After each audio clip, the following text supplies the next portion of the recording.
Good evening. The hour having arrived and a quorum being present, I declare this February 19th meeting of the Norwood Board of Selectmen officially in session.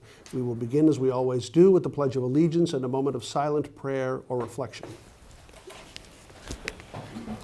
I pledge allegiance to the flag of the United States of America and to the republic for which it stands, one nation, under God, indivisible, with liberty and justice for all.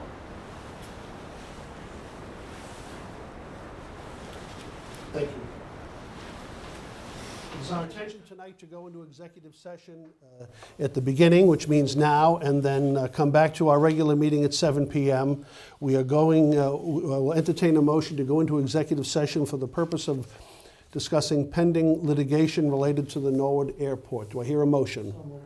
Second. Motion made and seconded. Anything further? Mr. Plasko? Yes. Mr. Donahue? Yes. Mr. Bishop? Yes, sir. The chair votes aye. We will now go into executive session and we will reopen our regular meeting at 7 p.m. Thank you very much.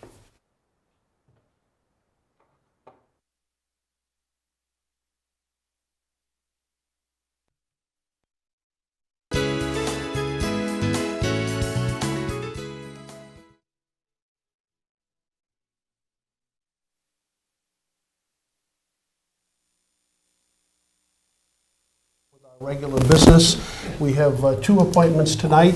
The first will be with Norfolk County District Attorney Michael Morrissey, Chief William Brooks, and Deputy Chief Peter Kelly to discuss the Norfolk County Outreach Program. Thereafter, we'll have Travis Farley from the Recreation Department to tell us what's going on there. But first of all, District Attorney Morrissey, it is an honor and a privilege to have you here with us tonight. Thank you so much for taking time to come and talk to us about the Norfolk County Outreach Project. I'm happy to be here, Mr. Chairman, and I have two great partners with me. So, do a lot of work with these two gentlemen in the department. It's one of the better ones in the county. Amen. Thank you. The floor is yours. Chief? Pledge? Oh, you did? We did. Oh, you did? You already stopped, sorry. Thank you, Mr. Chairman. I'm actually really just here to do introductions. You know that the Norwood Police Department for years has offered treatment services to people that we interact with, to find them treatment, sometimes to transport them there and to urge them to seek treatment. But we think that these two kind of simultaneous projects take it to a new level. So I'm really here just to introduce the two who will lay it out for you. To my far right is Deputy Chief Peter Kelly, as you said, and to my immediate right is District Attorney Michael Morrissey, and the Deputy Chief really has led this project on the law enforcement side. It's a countywide project, so I'm really just going to turn it over to him and have him start. All right, I appreciate you making time out of your schedule to have us tonight. It really is, we're very excited about it. As the Chief said, we've been doing interventions and follow-up to substance abuse overdoses since the 90s. So it's really nothing new for the Norwood Police Department, but we've really taken it to a new level. And I would say beginning in 2014, we really started to effectively track overdoses using a spreadsheet. We did it for a number of reasons. We wanted to see if we could determine patterns and be able to track people for getting them follow-up treatment and become more formal in the way that we did it. And I remember going back then and trying to pitch the concept of making it regional. We were doing it exclusively in Norwood, but it would have had so much more of a benefit if we could have done it regionally. And as we continued to do it, we realized that we were going to take this to another level. So back in October, we got a grant to get a recovery coach. And we have a recovery coach. She's a female recovered substance abuse user. And she helps us get people into detoxes. She's a great resource for the town. And the grant actually she services the 15 NORPAC communities. So then the chief and I started talking, and we said, well, how do we take this to another level? And Plymouth County had a model at the time. They still do. And they do it through Kelly Associates. And Kelly Associates, no relation, came up with a software program where they would track, and it would be a countywide program. We loved it, but we needed to make some changes. We wanted to make it our own, and we had one problem. We didn't have the funding. D.A. Morrissey, like he's done with everything for law enforcement since he's come in, he came up with the funding. He's been so supportive, and at the risk of it being a plug for the DA, he deserves it. I've been through 4 DAs, and I don't remember one stepping up to the plate for law enforcement like D.A. Morrissey. He came up with the funding, he came up with the resources. He allowed us to do this countywide project. And I'll briefly just explain, and then I'll turn it over to the DA. The countywide project we would always know if somebody overdosed in Norwood because we did the overdose. But we never knew if somebody from Norwood overdosed in another town. Now, if somebody from Norwood overdoses in another town, we get flagged, we get notified, we can do a follow-up with that person, get them into a substance abuse facility and get them some help. And this is a county-wide endeavor. And again, I want to thank again the DA for funding it and being so supportive to us, and give him a chance to say something. Thank you, Peter. Actually, if Peter wasn't such a pain in the neck, we wouldn't have everybody involved. It's trying to corral some of his friends and brethren in law enforcement has not been easy, and he's done a great job. But it's no surprise to anybody what kills people in Norfolk County. The single largest killer are drugs, overdoses. And so we were tracking data based upon when there's an unattended death, the state police have to go out and they would determine accident or homicide. And so it's no surprise when Billy Keating left, he said this is going to be a problem. And then that was 8 years ago. We were seeing about 40 people in the county die of drug overdoses, and that went up. And 2 years ago, it reached 173 people. It dropped down. It dropped down to in the 150s, and last year we ended up in the 130s as of December 31st. And so those are conservative numbers because those are the numbers that we would respond when the Norwood or other police departments would call, that we would go out and take a look at the cases. If you died outside the county or if you died in a hospital where you were attended by a physician, we'd have to wait a year or so for the Department of Public Health to come up with the statistics and tell us really what was going on. We lose a person a week in a car accident, motor vehicle homicide, with a high percentage of drug and alcohol related still. So those are the two largest killers. We only get a dozen or so plus or minus homicides a year. And so the two big killers are drugs and car accidents. So the good news is I have some very forward-thinking and progressive police officers who, sorry to say, Chief, have been around longer than I have, and that they really pay attention. They're professionals, and it reminds me of the time that Quincy had the Narcan program, and that seemed to be the pilot program seemed to go pretty well, and it was evident to all of us, including the chiefs, that geez, this is well worth doing. Well, instead of waiting for the Department of Public Health to finish the program, get the results, your chief and the third chief said basically, hey, we know this is going to work. We want to do this. Why don't we get people trained? So what do? We got together. The two departments trained every other department in Norfolk County, and we put Narcan out there even before it was available over the counter. We took some of the drug forfeiture money and figured that the departments would also invest, or insurance carriers. We weren't quite sure how we were going to continue the effort, but we said, hey, this is a tool that people in law enforcement should have to save a life. And so I can't tell you that I have the anecdotal numbers and figures to support the contention, but even though our numbers are going down on deaths, I still think we're fighting the battle of high drug use. And what's happening to us is all the work that's being done in the trenches and the streets saving people.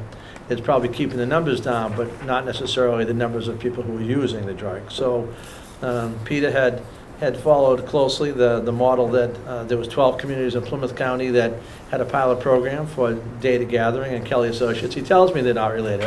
I trust that he's that he's. I think it's spelled differently. It is spelled Just checking. I figured he was getting a piece of the action, so I just wanted to make sure. He told me it was spelled different, and that doesn't matter. Those killers, you can't trust any of them. But Peter had put on the radar screen and obviously had worked together to get the grant for NORPAC, and then, as the chief pointed out, said, hey, this is really good, but we're only as good as the whole, and maybe we should include all the county, and then came to us and said, we think we can take the grant and the program we have, and we can even enlarge the services and collect data that we need, give us real-time data to help us do some more forward-thinking planning.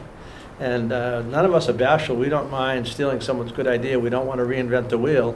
But really what it takes is committed people, like your department, to take the lead and help put this together. And they were able to do that and put the arm on one department after the other. Now, we had a training a couple of weeks ago. You have another training at the end of the month. We're using your facility, which is a great facility, your training room here in town, to train other departments and their data collection people, so that now we're going to be able to talk amongst each other throughout the county.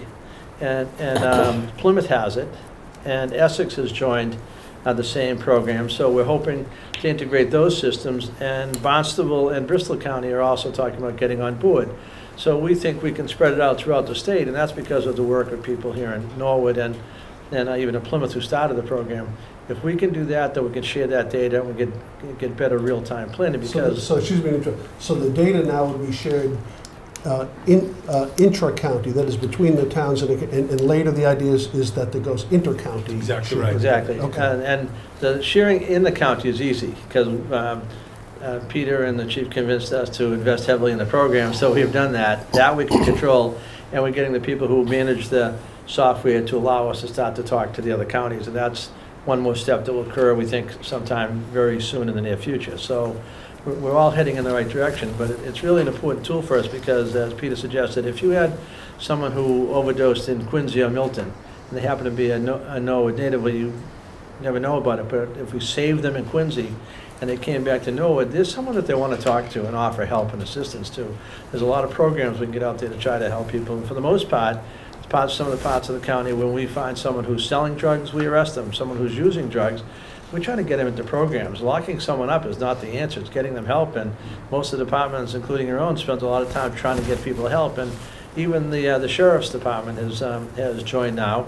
So one of the high-risk groups that we often see are people who get out of the House of Correction, the state prison system, who have served a sentence, come back out, and may have had a substance abuse problem, and sometimes they go back to their old habit, and it doesn't take much. They've been detoxed, and all of a sudden they go back and they take an amount of drug they used to take, and they are ripe for an overdose. I mean, people who come out of rehab, what we've noticed because of the data collection that like people like Norwood and other departments have done, is that we identified early on that they were high-risk groups that were getting out of rehab and getting out of the House of Correction.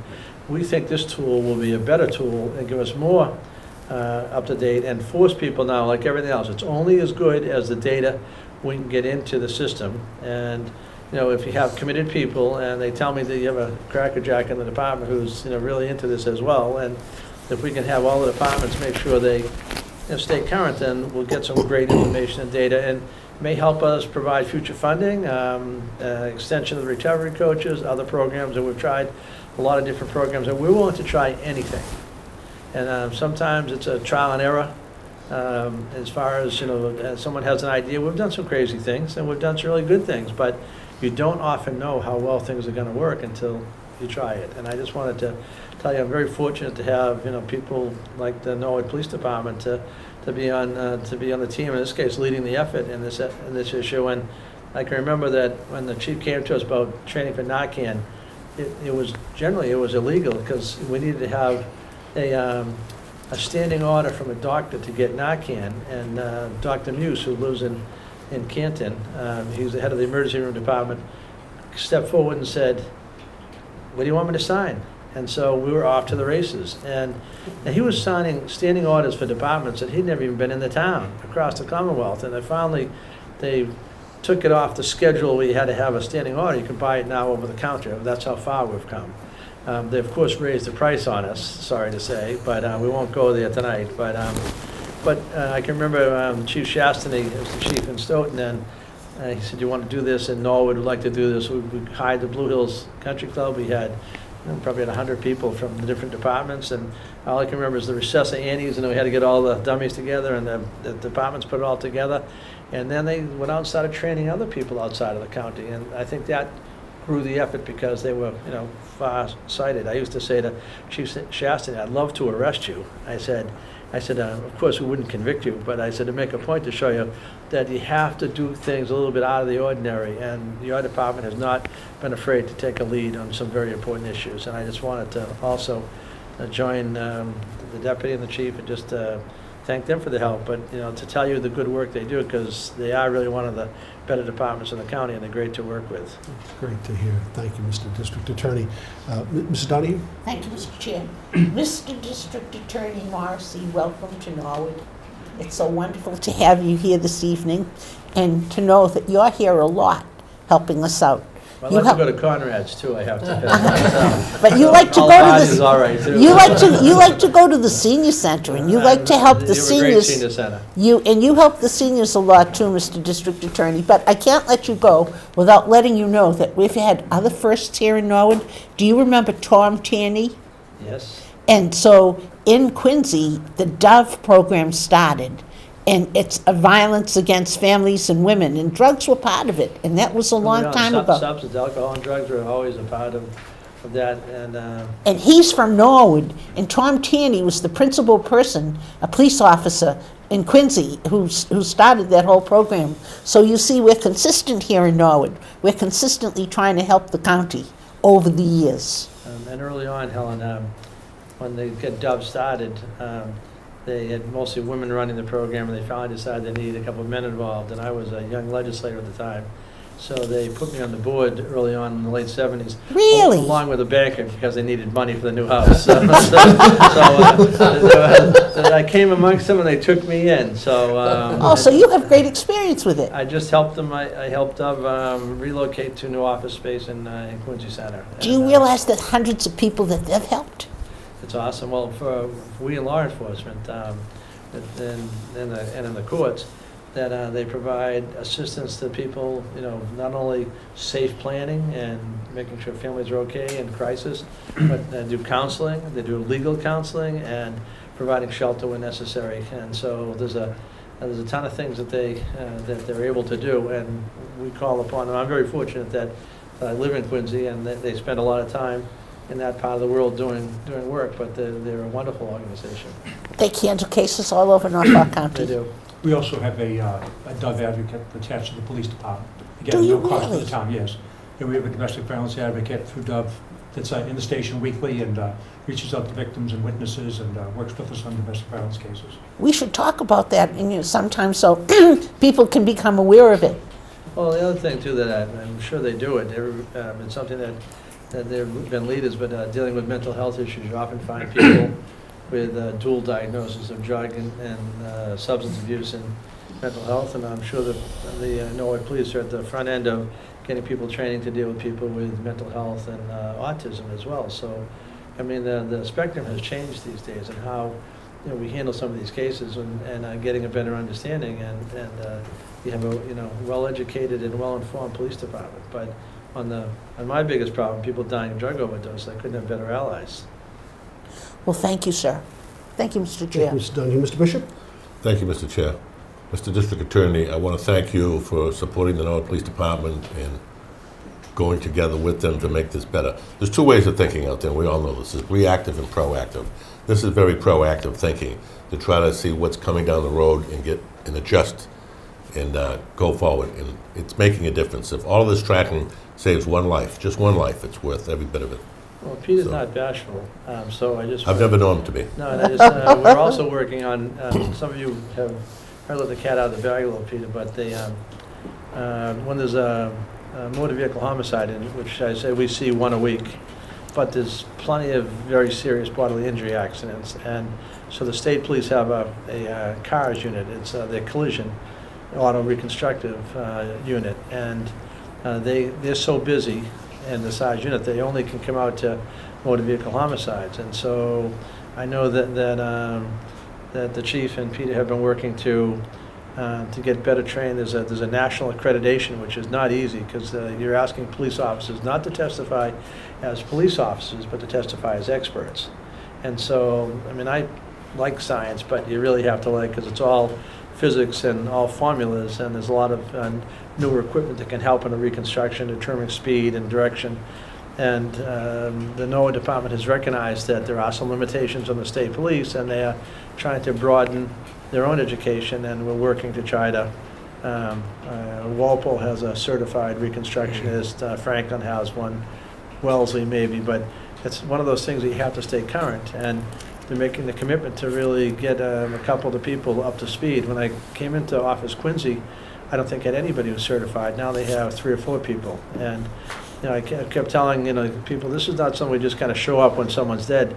It's you have to build your portfolio and to stay current and to keep your qualifications up. And I just want to tell you, this could be another area where I think Norwood could be a leader in the county and putting together some cooperative services with other towns. So we work well with the department, and some are more progressive than others, and you got one of the better ones. So. Norwood's always been a leader, and I'm going to repeat what Deputy Chief Kelly spoke of earlier. Been going on for decades now. when Chief Brooks was first with us many years ago as the detective sergeant, it was not uncommon, knowing a person had an issue, to go to the house and speak to them and take them somewhere and get them treatment. Sure. So they was ahead of they were Yeah, ahead of the no, ballgame a long time ago.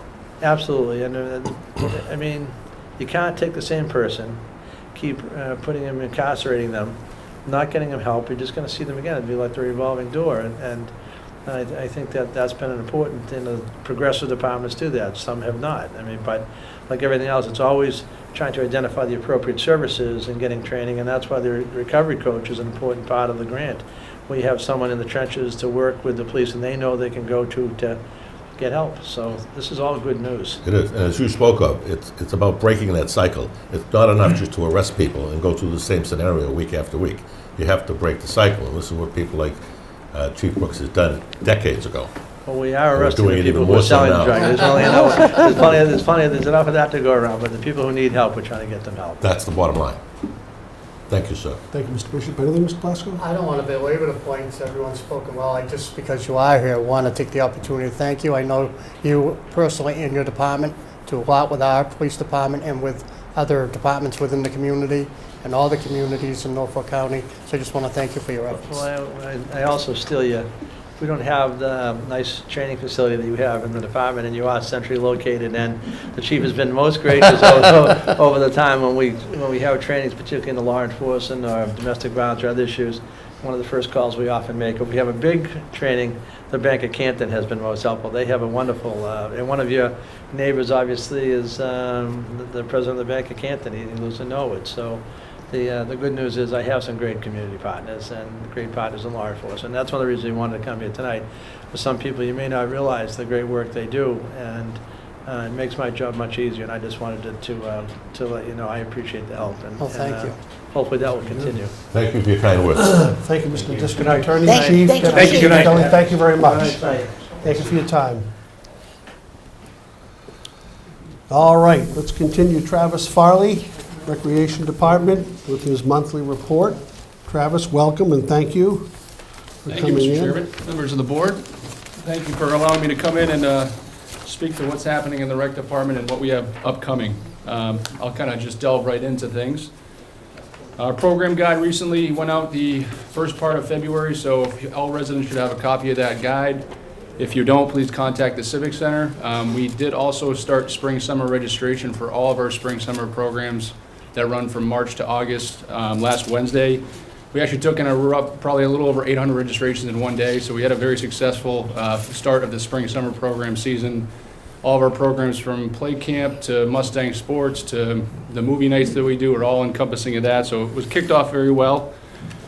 We also had our annual Ties and Tiaras dance, which is formerly our father-daughter dance. We had that on February 8th. We had about 175 couples, so around 400 people. Very successful dance. This is definitely an annual thing that we do, and it was a lot of fun to see the dads dressed up in tuxes and the daughters. Everybody had fun. We had a photo booth. It was a good time. We're actually going to be having our Mother's Son Dance on Friday, April 26th, so just keep that date in mind. Friday, April 26th for our Mother's Son Dance. So it was a big success. I want to say thank you to the Norwood Police Department for providing a police detail on Manhattan Street on last minute, so we do appreciate that very much. Our top programs continue to see strong enrollments. Indoor Tot Time, Move and Groove, Monday Fun Day, Preschool Prep. Continue to see strong enrollment, like I said. Little Scientists. Our next session starts Monday, March 4th. So all of our programs, we go in cycles. We're kind of ending one now, and we'll be starting one on March 4th. So all of our programs start back up on March 4th. So there's plenty of availability if you're interested as well. Our February vacation programming, which we're currently in, is actually very successful. We have kids baking, an art class, and an extreme sports program that have all filled. So we have about 90 registrations this week. It's been bonkers at the Civic, which has been great. We have actually middle school and a high school drop-in basketball all night this week, and when I left, we had about 25 high school kids in the gym, so the drop-in to start the week has been going very well as well. We actually have a free Toe Jam Puppet Band is coming on Friday at 10 a.m. at the Civic Center. This is an interactive kids band. It's just an open to the public. If you're around this February vacation and you have a little one, it really is a fun band. They do a great job. That is 10 a.m. at the Civic Center. We're very much looking forward to it. We do it every year the Friday of February vacation, and we always see a pretty good crowd for it, so we're looking forward to that. Some upcoming programs that we have coming up. We have a winter carnival that we're doing for the first time on Saturday, March 4th. We're going to be partnering with the Junior Women's Club. It's Saturday afternoon from 1 to 4. We're very much looking forward to that. There's going to be games, there's going to be prizes, treats. It should be a lot of fun. So if you're looking, in a few weekends, if you're looking for something to do and you're in town. Saturday, March 2nd, is it? Saturday, March 2nd. I Yeah. apologize. Yeah. 1 to 4 o'clock. All the proceeds are going to go to the Junior Women's Club. We actually have Dedham Savings Bank has been a key sponsor for that, so I'd like to say thank you for that. They are terrific. So we're looking forward to that. It's the first time we've ever done it. The feedback's been really positive about it, so we're looking forward to Is it. there I a think particular age group that's targeted to? it's open to all, primarily elementary school, but we'll have a lot of games that'll be geared towards everybody. Thank you, Bill. Mr. Plasko. We're actually running a community dodgeball tournament as well. We're going to be partnering with the Board of Health and Impact Norwood. It should be a lot of fun. It's going to be held on Saturday, March 23rd at 5 p.m. We haven't released any details about this, but if you can just stay in touch with our department, if you are interested, on our Facebook page, social media, or contact the department. We're very much looking forward to this. Katie Seastead, our program director, just went to one in Waltham a few months ago, and they actually had the mayor come. It was a blast. They had a lot of different teams from the school administration to the town administration, so it was a lot of fun. She'd like to bring that here to Norwood.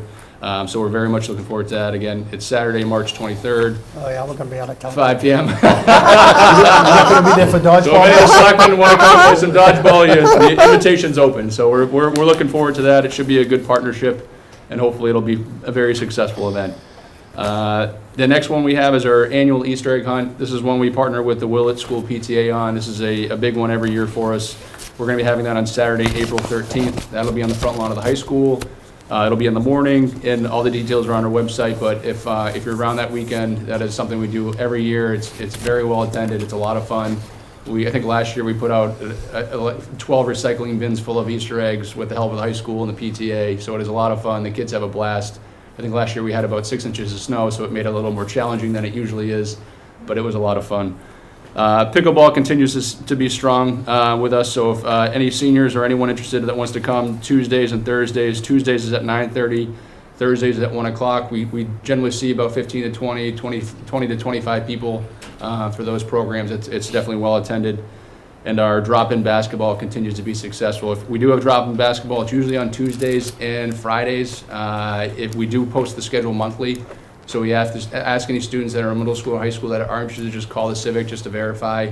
But we have school vacation, during the school vacation week, we have drop-in basketball from 3 to 6 for middle school and 6 to 8 for high school. So if you're middle school or high school and you're looking for something to do this school vacation week, it's only 50 cents, drop in, 3 to 6 all week for middle school and 6 to 9 for high school. So it's a lot of fun. If you're looking for some downtime. And fitness classes. As per usual, we have a strong following for fitness classes. We have morning, 5:30, we have Zumba, cardio power, yoga, spin. So we have a lot to offer fitness classes as well. If you're interested in taking anything in the Civic, just contact us. We have the schedule posted as well. So that's kind of what we have going on at the Civic Center and what we have upcoming. Very good, Mr. It's Farley. exhausting. I'll tell you, 800 registrations in one day, It was a crazy day. I mean, that sounds like a lot. 70% of that was probably online, to be honest with you, but it was still, we brought in a second staffer for the whole day at the front desk because it was just, the line was bonkers all day. I think we had a 50% increase from last year on the first day. Wow. Compared to last year. It was a very good day. It was Taking it to a whole new level. It was a crazy but a good day. Great, that's great. Any questions, comments, concerns? Other than to say thank you for the good job you're doing. Yeah. Thank you very much. Oh, you seem to be doing great, really, Travis. We're very, very pleased. Thank you. And like I said, the invitation's over at Dodgeball, so just let us know. We'd love to have you. I can't get out of my own way, never mind a Like the dodgeball. dunk tank. Would you be kind enough Does it to come with pass a free along our insurance thanks to the policy? staff as well? I will most Okay. certainly do so. Thank you We very don't get much. to see them at these meetings. We know how hard they work on your behalf and our behalf too. So We have a wonderful staff. They do a great job. Very fortunate. very good. So Okay. thank you very much. I appreciate you. the time. Thank you, sir. All right. All right, moving along to new business.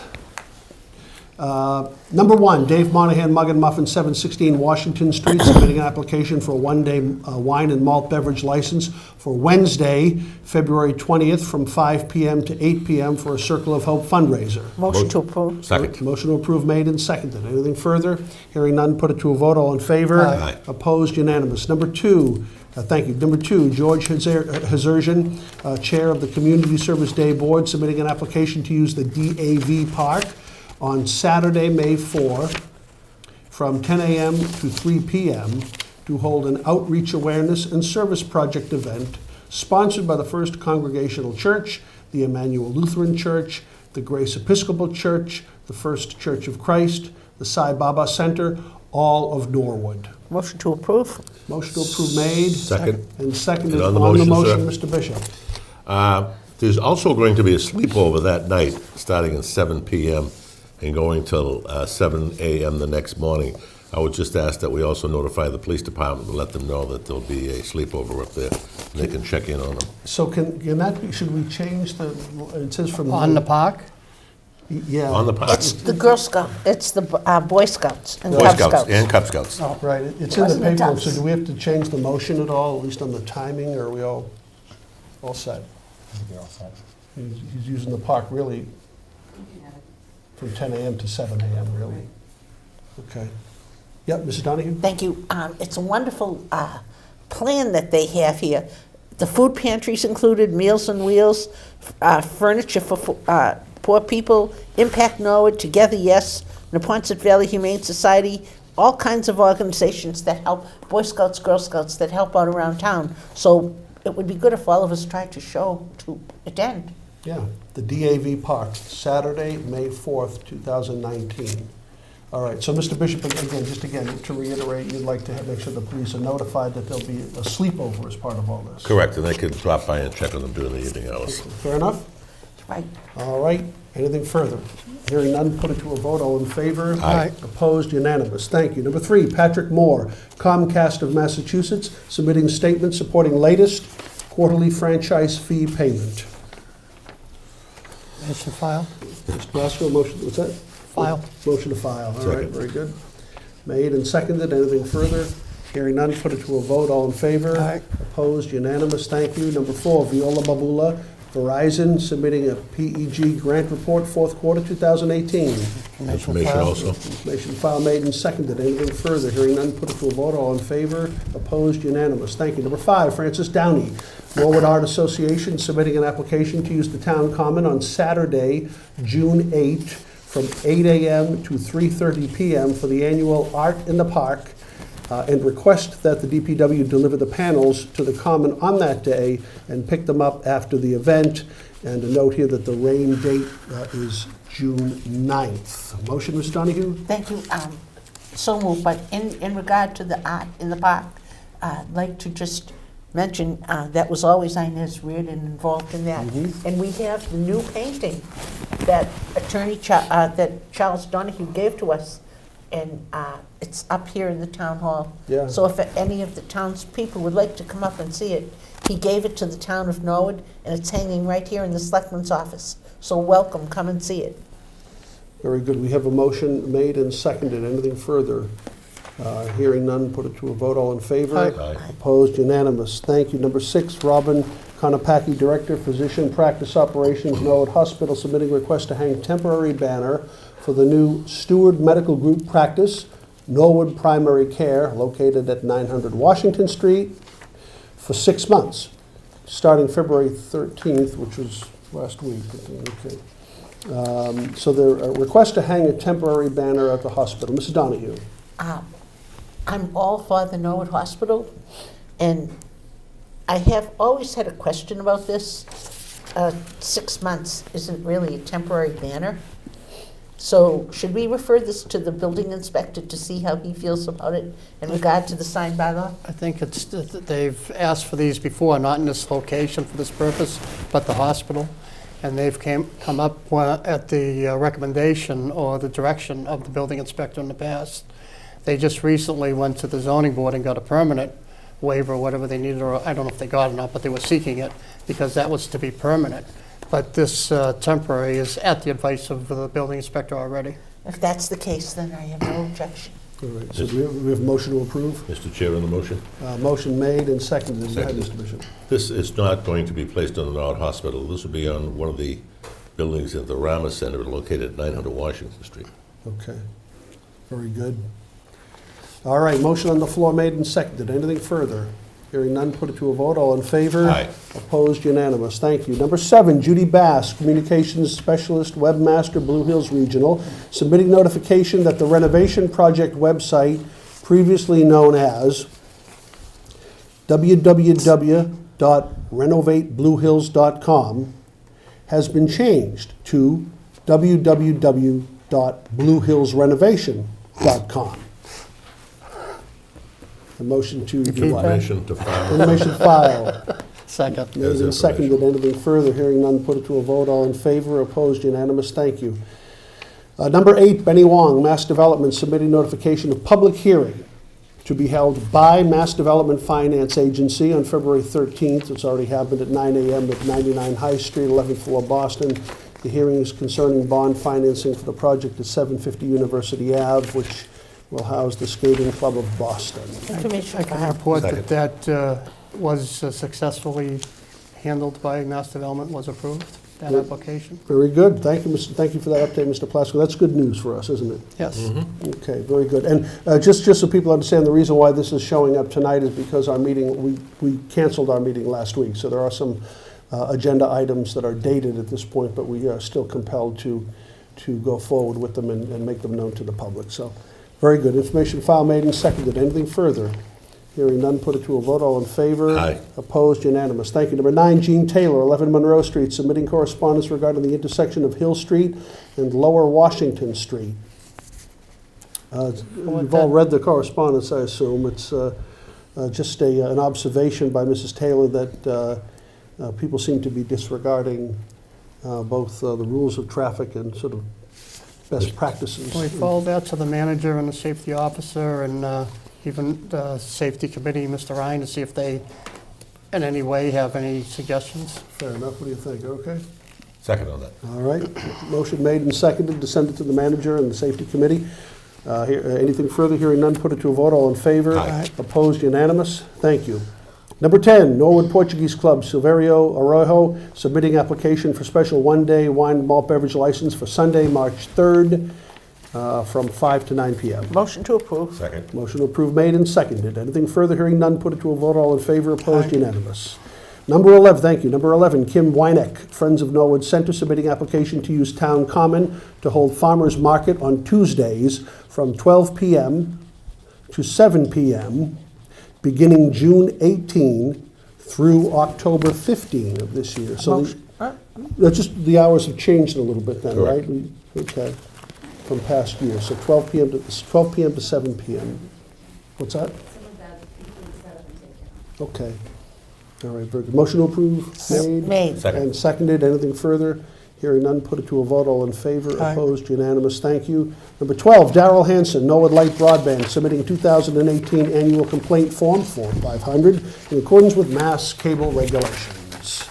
Information Information file. file made and Second. seconded. Anything further? Hearing none, put it to a vote. All in favor? Opposed? Unanimous.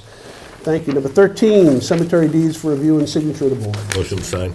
Motion to sign made and Second. seconded. Anything further? Hearing none, put it to a vote. All in favor? Aye. Opposed? Unanimous. Thank you. Number 14, car wash request.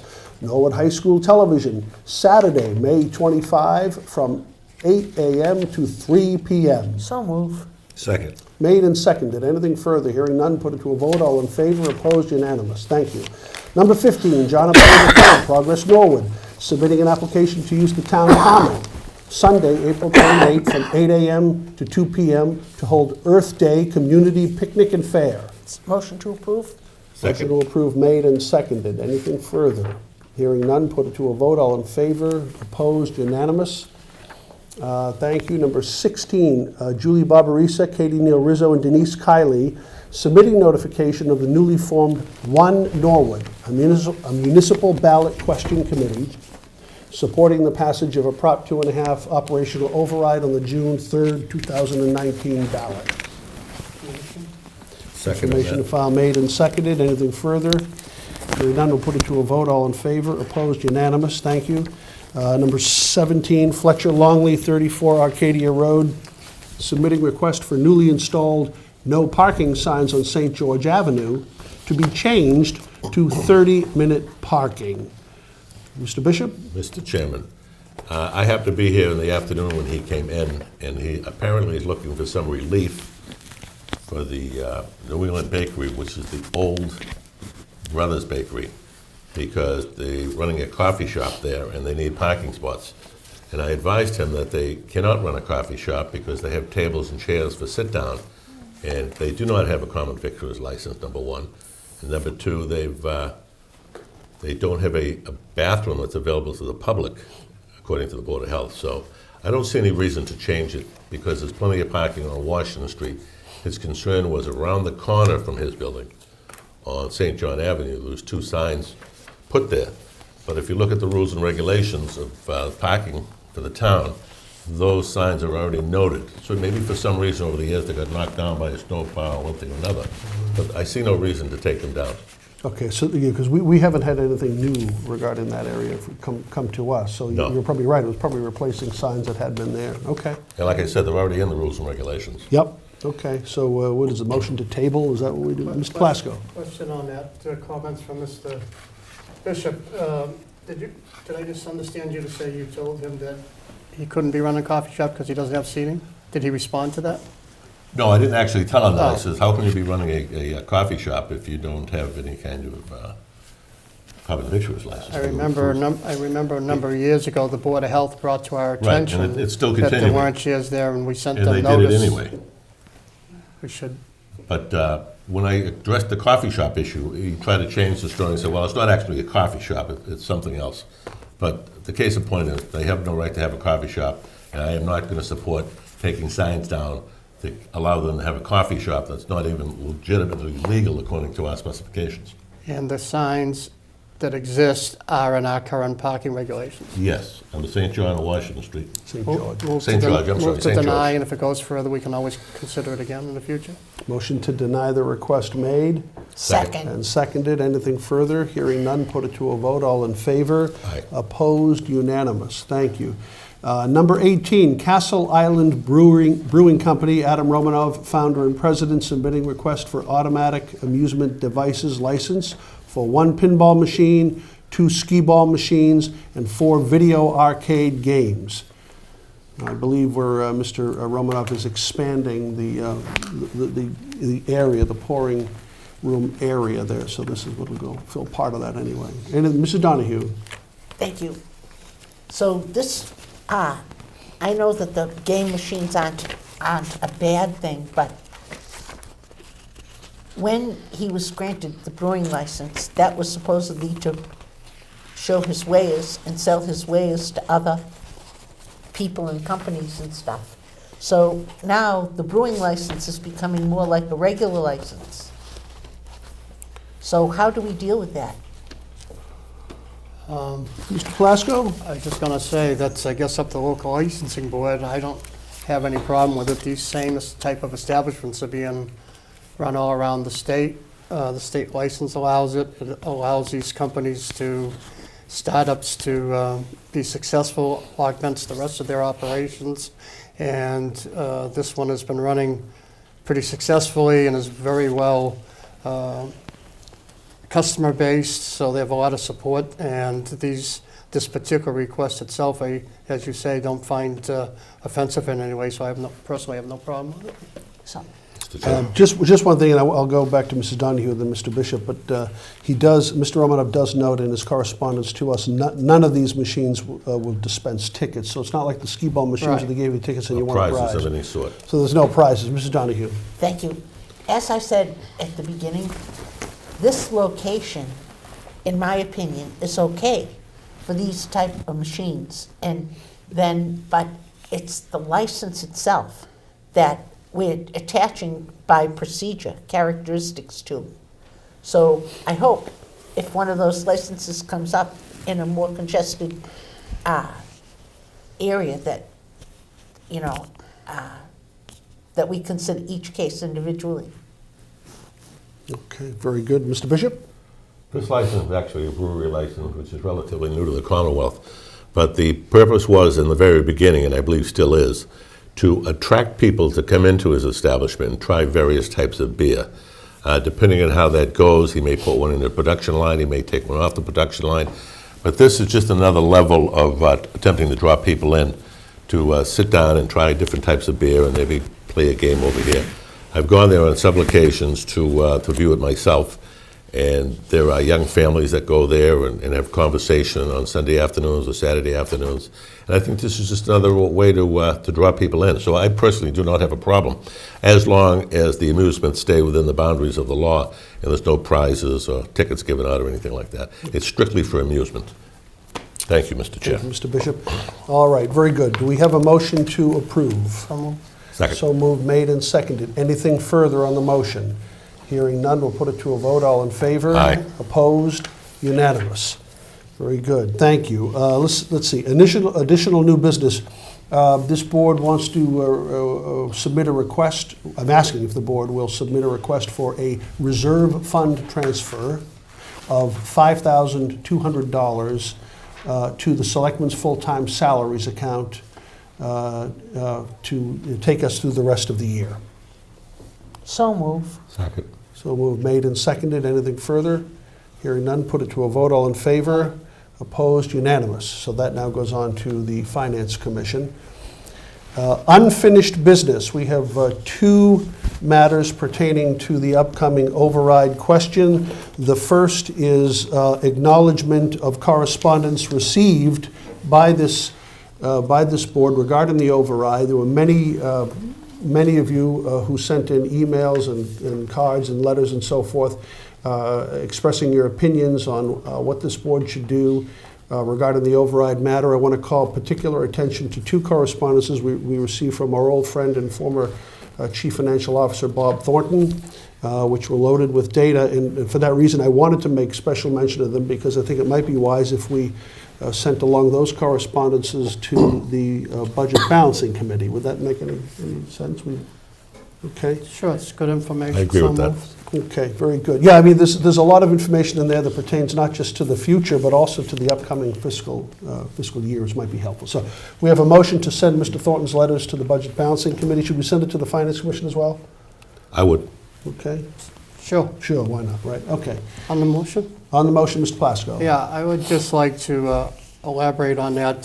Those correspondence that we received, there's a stack of them here on the table, and I know I've received approximately 100 emails, and I looked through the list, and quite a few of them are not repetitive. They are, in fact, in addition to, so that's very interesting. And the information from Mr. Thornton, as you indicated, is always helpful, always lots of data and backup support that's valuable.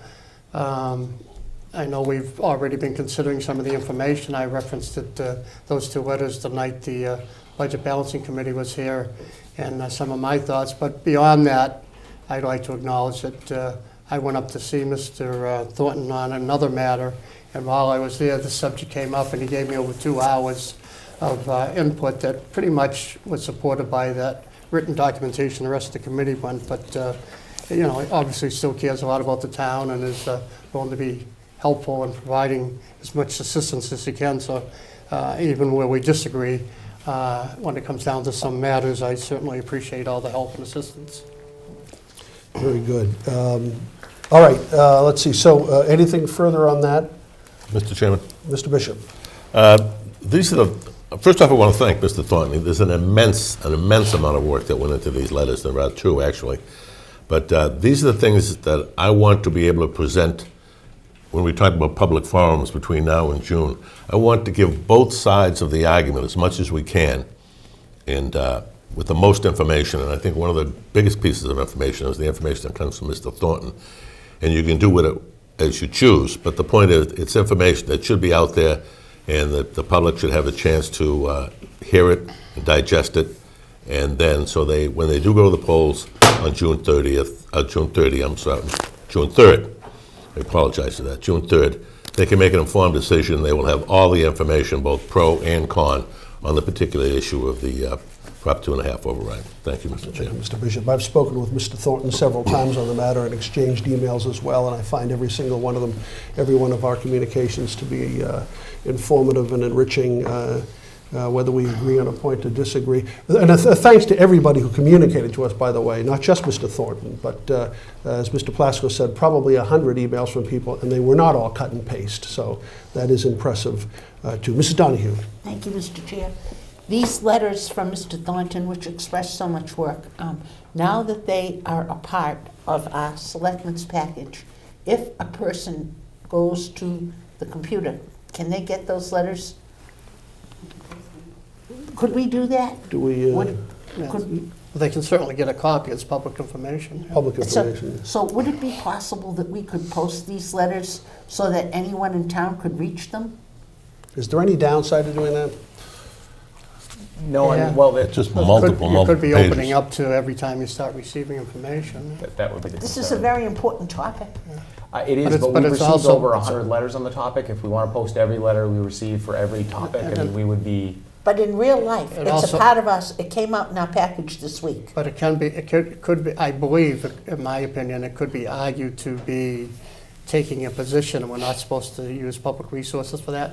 We can take a position, we can talk about it, but we're not supposed to post things publicly, make copies, and distribute them, and things like that. We could check with the state, but without checking with the state, I'd be fearful that we might be crossing the line. All righty, then rather than take that chance, we could, this, if it's in the record, and if it went out in our package, it's a public record. Yes. absolutely. Anyone can come up and ask for a copy, And no also, problem. we're beautifully talking about the other side too. We have references here, beautiful references to the new, But we're not posting that, for example. no, but Yeah. it's in the package also. So we're representing both sides of the story, Yeah. right? Because we're Correct. referencing Correct.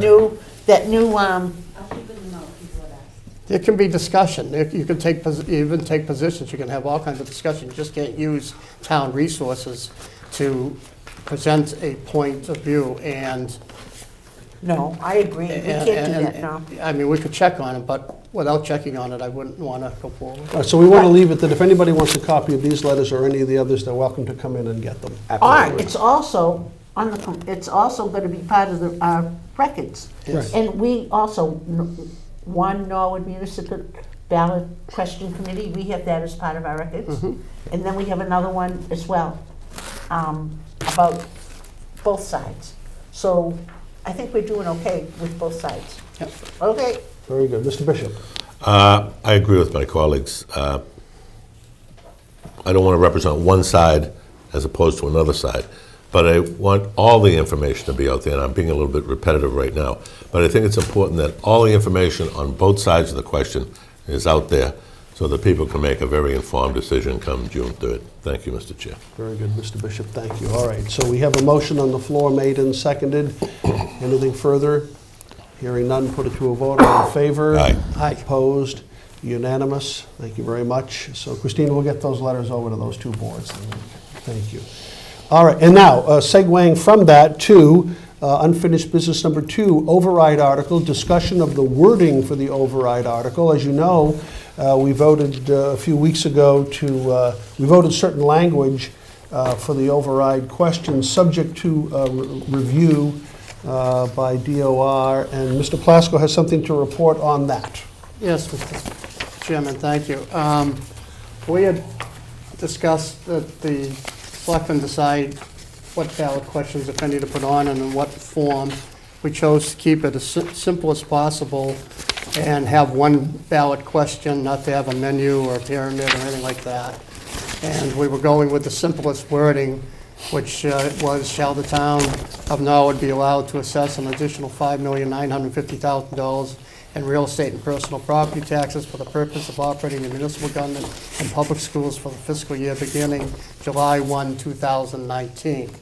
And checking with DOR, broad language like that is perfectly acceptable and fine, but they really advise strongly because we are, as part of the action being contemplated, proposing the establishment of a special purpose stabilization fund and getting a contingent vote at town meeting, that the language be just, we could still have one ballot question, but that it be just slightly more, I guess, explanatory. So I'm recommending after that discussion that the wording be, shall the town of Norwood be allowed to assess an additional $5,950,000 in real estate and personal property taxes for the purposes of operating municipal government, $550,000, $550,000, school department, $4,700,000, and establishment of a stabilization fund for the municipal government and school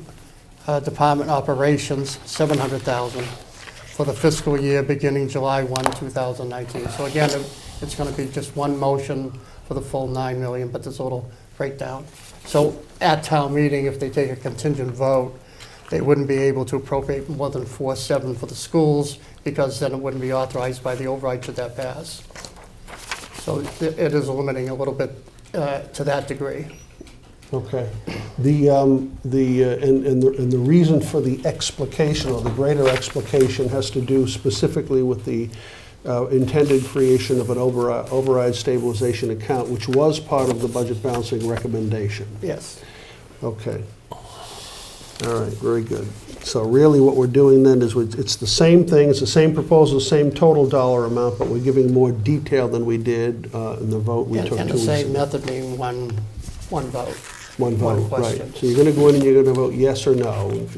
I want to, I don't want to move along on it, but I also want to mention at the same time, germane to this is a correspondence we received from Kevin Pentowski of Plimpton Avenue, who made a good point about referenda and how they sometimes can be confusing because no can seem to mean yes and yes can seem to mean no, and that there is virtue in simplicity. And so his recommendation is anything that we put on the ballot should be, if you want to vote for the override, you vote yes. If you want to vote against it, you vote no. I'm thinking, by the way... This is language very specific that the law has, takes from the law itself. The law gives examples how the questions how to be worded. No, I do think we do attain that threshold of clarity that Mr. Pentowski is calling for. There was one about 8 years ago. It had to do, I think, with... Yes means no and no means yes. What was the one? Was it medical marijuana? It was the longest, most confusing question we've ever seen on a ballot. That's The because vote was almost 50 to 50. it was a state ballot question. Yeah. So, but This this, will be clear on I the think, ballot. I do think that in reference to Mr. Pentowski's suggestion, I do think we have here that level of clarity. Yes meaning yes and no meaning no. Or yes meaning for, no meaning against. So, anyway, I'm sorry to go on so much. So I'd Mr. make that in the form of form of a motion that be the wording, and I can give that to Christine or she. And this then, now having gone through one measure and voting on language, subject to verification and inspection, now we have amended language. We are going to vote on this, and this will be the language. And I'll second Mr. Plasko's Now we have a motion. motion made and seconded. Anything further? Hearing none, put it to a vote. All in favor? Aye. Opposed? Unanimous. Very good. And Christina, we have the language right here, by the way. Okay, very good. Thank you. Thank you to Mr. Plasko. Thank you to for Mr. working on that. Plasko. Yes, sir. Yes, ma'am. Thank you. All right, this is a pleasant one. Unfinished business administrative assistant to the Board of Selectmen. We are announcing the appointment of Aoife Kelly as our new administrative assistant to this board. As you know, Fran Gesso retired on January 11th. Christina Mulvihill was promoted to Fran's job, and we have not yet filled Christina's job, but we have now. And Aoife Kelly will be taking that position starting on March 4th. The process of hiring a new administrative assistant was very well conducted under the leadership of our former HR Director, Michelle Peasy. Selectman Bishop and I were involved in that. We had 34 applications, of whom we interviewed 11, I think, and then a final interview pool of 4. 2 came in. Ms. Kelly was offered the position. She accepted, and terms were negotiated, and she is going to start on March 4th. We're delighted to have her. She was here this evening before the meeting started and met all of us that she had not yet met, and we know that she's going to do a bang-up job here. So that's an announcement. And anybody, any comment on that? Mr. Bishop? Thank you, Mr. Chair. I think we got the best candidate for that particular job out of the 34 applicants. There was a lot of time and effort put into it. And at the end of the day, she got the job, and I think we did a good job. Yeah, very good. Mrs. Donahue? Thank you to those who applied, that you showed that you care about the town and showed about that you were willing to help out. We appreciate your applications very, very much. Thank you, Mrs. Donahue. Mr. Plasko? I also welcome her and thank you and Mr. Bishop and Ms. Mulvihill and Ms. Peasy as well for going through the process and finding her. She comes to us as by coincidence, a local resident, which is always nice when we can have that happen. And great experience already working in the town of Brookline, so in the municipal field. So I look forward to working with her. Thank you. Thank you, Mr. Plasko. I did neglect to mention, Christine, that your involvement in it was critical in the process, and thank you very much for your help. So I know you and Eva will work well together, and we're the better for it. So, Mrs. Donahue. There's more. She's from County Tipperary. Yeah, that Irish brogue is always a home run. Forget the local. All right, very good. Let's see. Before we go to Selectmen's agenda, why don't we do manager's update? We have to do the I don't think I got it. reserve fund transfer. We did that. Oh, okay. Yeah. No, that's a different one. That's a separate This one. one? Oh, that one's coming, A yeah. point of order, Mr. Chairman. Would the board want to ratify the hiring of the administrative assistant? So moved. Oh, right, Second. thank you. Thank you for the reminder. Motion to ratify made and seconded. Anything further? Hearing none, put it to a vote. All in favor? Aye. Opposed? Unanimous. Thank you. All right, Mr. Mizuko, the floor is yours. Two items quickly. One is a reserve fund transfer request for the airport in the amount of $1,500 for non-snow removal overtime. We've seen the overtime account climb a bit in the airport due to some increased operations this year. And as you know, there's a lot of construction activity as well. So for non-snow related operation overtime, we're worried that account will run over. So the request would be for $1,500. All right. I make a motion for that effect? Motion For to that approve effect? made. Excuse me, made and seconded. Anything further? Hearing none, put it to a vote. All in favor? Opposed? Unanimous. All right, Mr. Mizuko? Yeah. The second, usually this is just, we're putting this in the form of a request to utilize the landfill, but it's for a staging and loading site during the district-wide aerial larvicide, which the Norfolk County Mosquito Control District conducts every year. April 16th and 19th, they would only use the site for a couple hours on a single day, but we had brought this before the board in the past just to make sure everyone is aware of it. We wanted to do it in the future. We'd appreciate your approval. Is that a helicopter? Yes. Yes. And we'll get public information out as it gets closer to the date and time. Okay. Motion to approve. Motion to approve made and seconded. Anything further? On the motion? On the motion, Mr. Bishop. We've done this in years past. Basically, what they do is they spray for mosquitoes in the area. They land, they refuel very quickly, and they're in the air again. And the whole process should only take several hours over, I think, several days. 2 days, actually, the 16th and the 19th of April. All right. Very non-intrusive. Anything further? I have two short presentations to the board. All in favor? Aye. Opposed? Unanimous. Go ahead. Sorry, NCM, if you could bring up the first one, FY 2020 budget, and I'm going to ask our Finance Director, Tom McQuaid, to join us at the table here. Welcome, Mr. McQuaid. Thank you. We'll give just a minute for this to get up on the screen. We're just going to have a brief overview of the 2020 budget, sort of a high-level look at the general government budget, probably 5 or 10 minutes, and then we will be talking about OPEB, which is other post-employment benefits. Oh, good. So we'll just give it a minute for the FY 2020 budget document to get up on screen. I should say presentation document. The board did receive a general government budget earlier in the week. We still haven't concluded the school budget process, of course, so budget balancing in the school department still have some work to do. Also included was the detailed expenditure list, which we'll be publishing. We should have everything on the website by tomorrow. We wanted to get it up earlier, but we wanted to make sure department heads could review it today, and the board had some time to review it. But that detailed expenditure list records every change in the general government budget by plus or minus $1,000 to give an explanation of why any particular line item went up or down. Okay. We do want to talk, by the way, about, while we're waiting for the media, budget hearings too, right? Departmental budget hearings, what's your time frame on that? The FinCom is starting theirs this week and next week, so sometime towards late March would probably be good timeframes. We'd actually have the budget completely concluded by then, and then we would also look at sometime in April. I'd like to do formal budget presentations. It's not something we've really done before. As part of a change in our whole overall budget process. While we're waiting for this to get queued up, I'll mention that I've made it clear to the board and to the Finance Commission that we do need to look at a different budget process. We start very early before we have real numbers in hand, and one of the things that leads to is an enormous amount of staff work that gets put into the budget that doesn't actually generate any results. Every community does it a little bit differently, but both Superintendent Thompson and I would prefer to release a budget in mid to late February that is a completed, balanced budget. We would then have proper budget presentations for the FinCom and the Board of Selectmen and the school committee, of course, of a balanced budget. Those three boards can then make whatever changes or recommendations they see fit as the budget is in their process. But we sort of start this process so early before we have real numbers, and a lot of stuff goes into the budget, and there's just a lot of work that gets done that's really not productive work.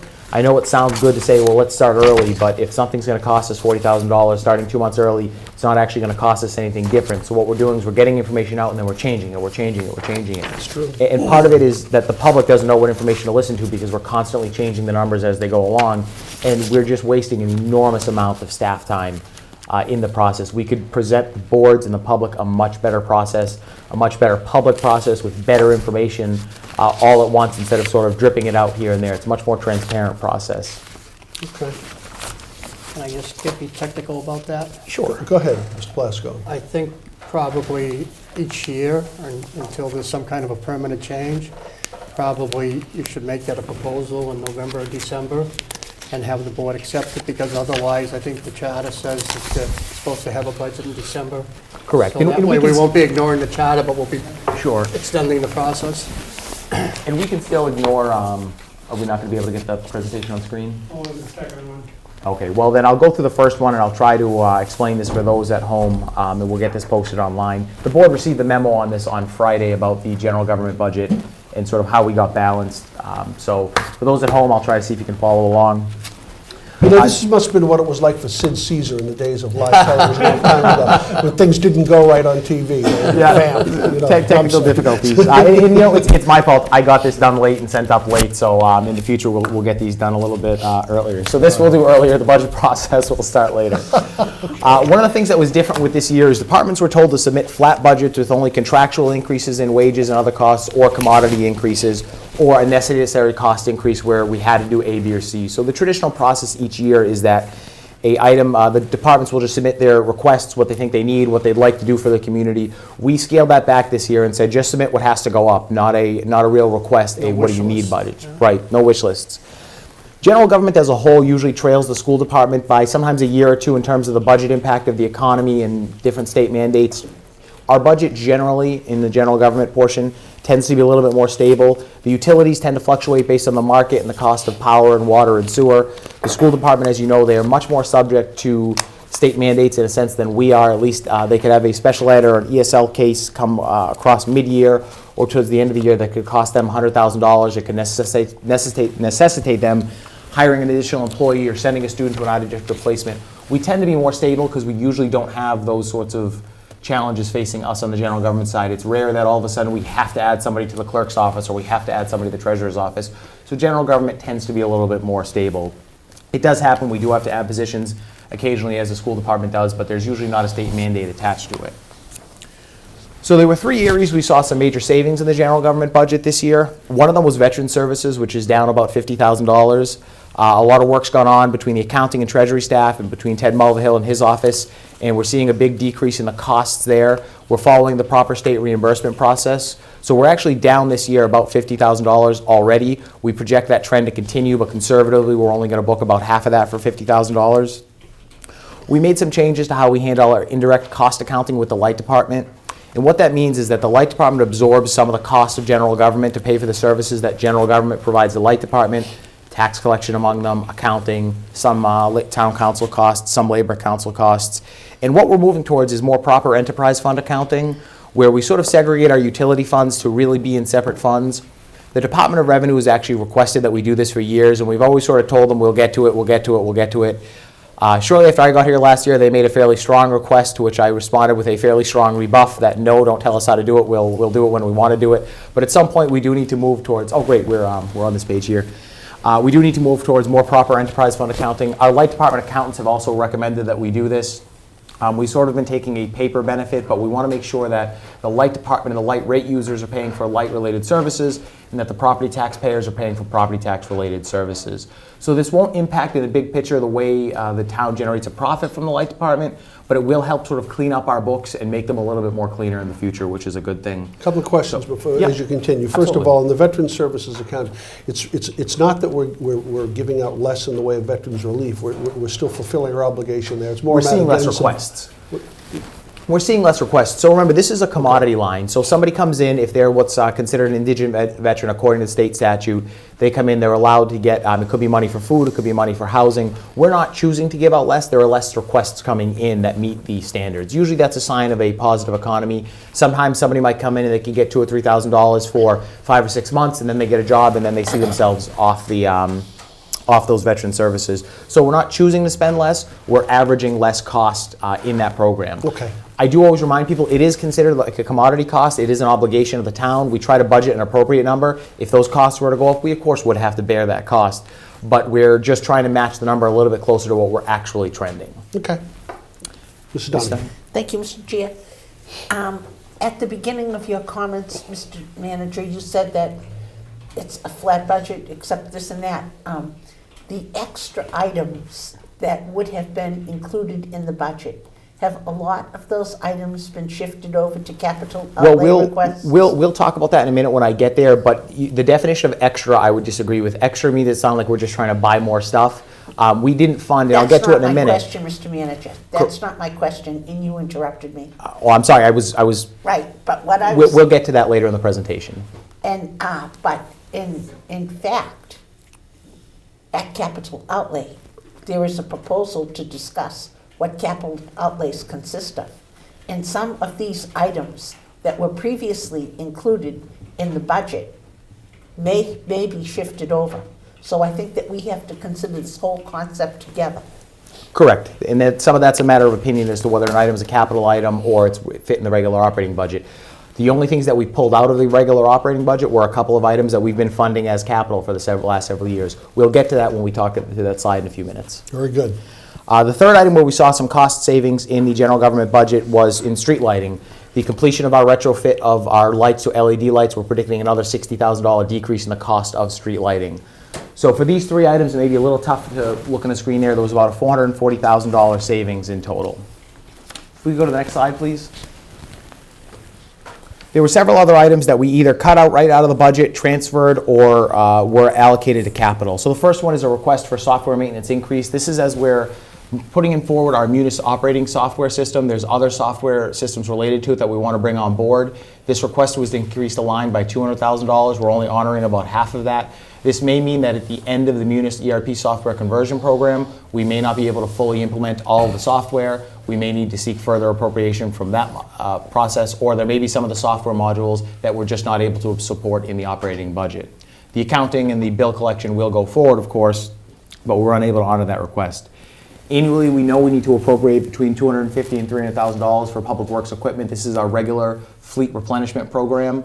As you know, the average age of a vehicle in the DPW fleet is about 10 years, so that is not honored in the budget, and that's a concern given the overall size of our operation at $195 million. We're not able to accommodate $265,000 in DPW equipment. Another item is the airport matching grant. Every year we generally put up a match. It's about 5% of the cost of a project at the airport. This is matched by 5% in state funds and 90% in federal funds. We're proposing, as we did last year, that if the town meeting wants to fund that, it be funded out of free cash. There's simply no room in the operating budget to accommodate that request. That was reduced.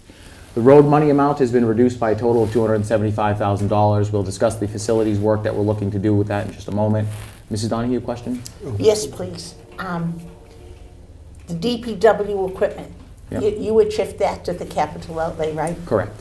And the road money, why would you take that out? Because you're always talking about more money for roads. Hard decisions have to be made in terms of balancing the budget and looking forward to the future. I don't want to cut any of these items from the budget. I think if we ideally had the general government budget we would want, we would keep the software maintenance in there, we would keep the DPW equipment in there, and we certainly wouldn't cut road money, and I'll talk about Forbes Hill in just a moment. So again, it's about making choices to try to look to the future and what's in the best interest of what we're doing. Thank you. The Forbes Hill, this would be, we're hopeful we're going to sell the property. I don't know if we will. Again, I'm confident we will. But that would be mothballing the building. So I want to be clear what that means in the event that we don't sell the property. We're cutting the water, we're cutting the power, we're boarding up the building. We will not get any inspections done on the building. We will not allow access to the building. It's basically shuttering that building. Given that we have tight constraints and we have other areas we have to invest in, we're basically saying goodbye to that building. That may not be the best way to maintain buildings as a whole, but that $150,000 needs to get used somewhere else, given that we have a lot of constraints in the budget. So, yeah. I don't think that we should make a decision like that. That's a terrible decision. It's an excess building that serves no purpose to the town, and we have other needs that are a lot more critical related to public safety and taking care of our employees, and I'd rather cut that building out than I would cut a job. Well, it has a value to it, and it has a sale value. And if you spend $150 to take away the sale value, then you're losing millions of dollars. Hopefully this doesn't start till July 1st. Hopefully we'll have doesn't. it sold by then. But why do Correct. we have it in there now then? I would rather cut the power to that building and let the building fall apart than cut somebody's job, to be completely honest with you. Well, look at it this way. If we have somebody who comes through and buys it and their RFP includes provision for rescuing the building and renovating it, if it means we have to turn back on the lights and water to keep it in a good enough condition to For a few months, hold there's that still some value, money in there we'll to be happy maintain the do building, it. but what we're That's basically not all saying the is, money.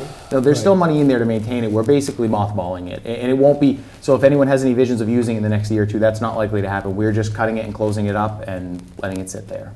But if you cut it and close it up, you'll take away the value of the building, and you'll take away the sale value. The value is in the land, more so than the building. What is it assessed for? When it was on the private market, what was it assessed A for? couple million. A couple of $1 million. So, It'll still be there. Again, Mrs. Donahue, if you'd like to make recommendations to which jobs we would like to cut or other programs we would not like to fund, we have some critical public safety needs we have to fund this year. I don't consider that building to be a critical asset. I could consider not buying a couple of trucks I for would a year. I would And vehemently maybe disagree. make the trucks work for an extra year. Vehicles, for 1 year. I would disagree. All right. Mr. Plasko? I was just going to say this, I think we're all going to have to chime in on details down the road. This is just as you said, a 50,000-foot Correct. high overview of where it looks like we're going. And what it represents is we may, as you're pointing out, have an issue that a line item that we disagree with, but it's pointing out there's that much money we're going to have to find somewhere else if we disagree with that Right, line item. that's right. We're Correct. going to have to recommend something else. Okay, go ahead. Correct. And to be clear, this will be my recommendation. The board can then take the budget and do with as they please. Very good. Continue, please. If we could go to the next slide, it starts off with major cost increases. So these are some of the major cost centers that we had go up, other than, of course, our step and COLA, which are annual wage increases, and health insurance. The first was we're increasing our snow and ice number, as we've been trying to do every year to try to get us closer to a realistic number. Again, we still run $500,000 under on snow and ice annually. Unfortunately, solid waste and recycling, due to changes in the global recycling market, we're projecting an increase there of around $100,000. That could potentially go higher as our contract costs go up. Our contract is for 5 years. When that contract is up, I would expect, unless there are some changes in the global market, the cost of recycling to continue to skyrocket and cause us a lot of heartburn. The other two remaining items, the fire department, that consists of 2 items, one a training item and the other is to mid-year bring on a deputy fire chief position. The reason being that we have some, as the board is aware, I'll be as diplomatically as I can with this, we've had some challenges with the fire department over the years in some of their cost centers, in some of the leadership there. Tony Greeley recently retired, and I think as everyone knows, he was a great chief, but he was burnt out. We have an outdated management structure at the fire department. It doesn't match and mirror other fire departments in comparable sized communities. It doesn't match our other departments in town.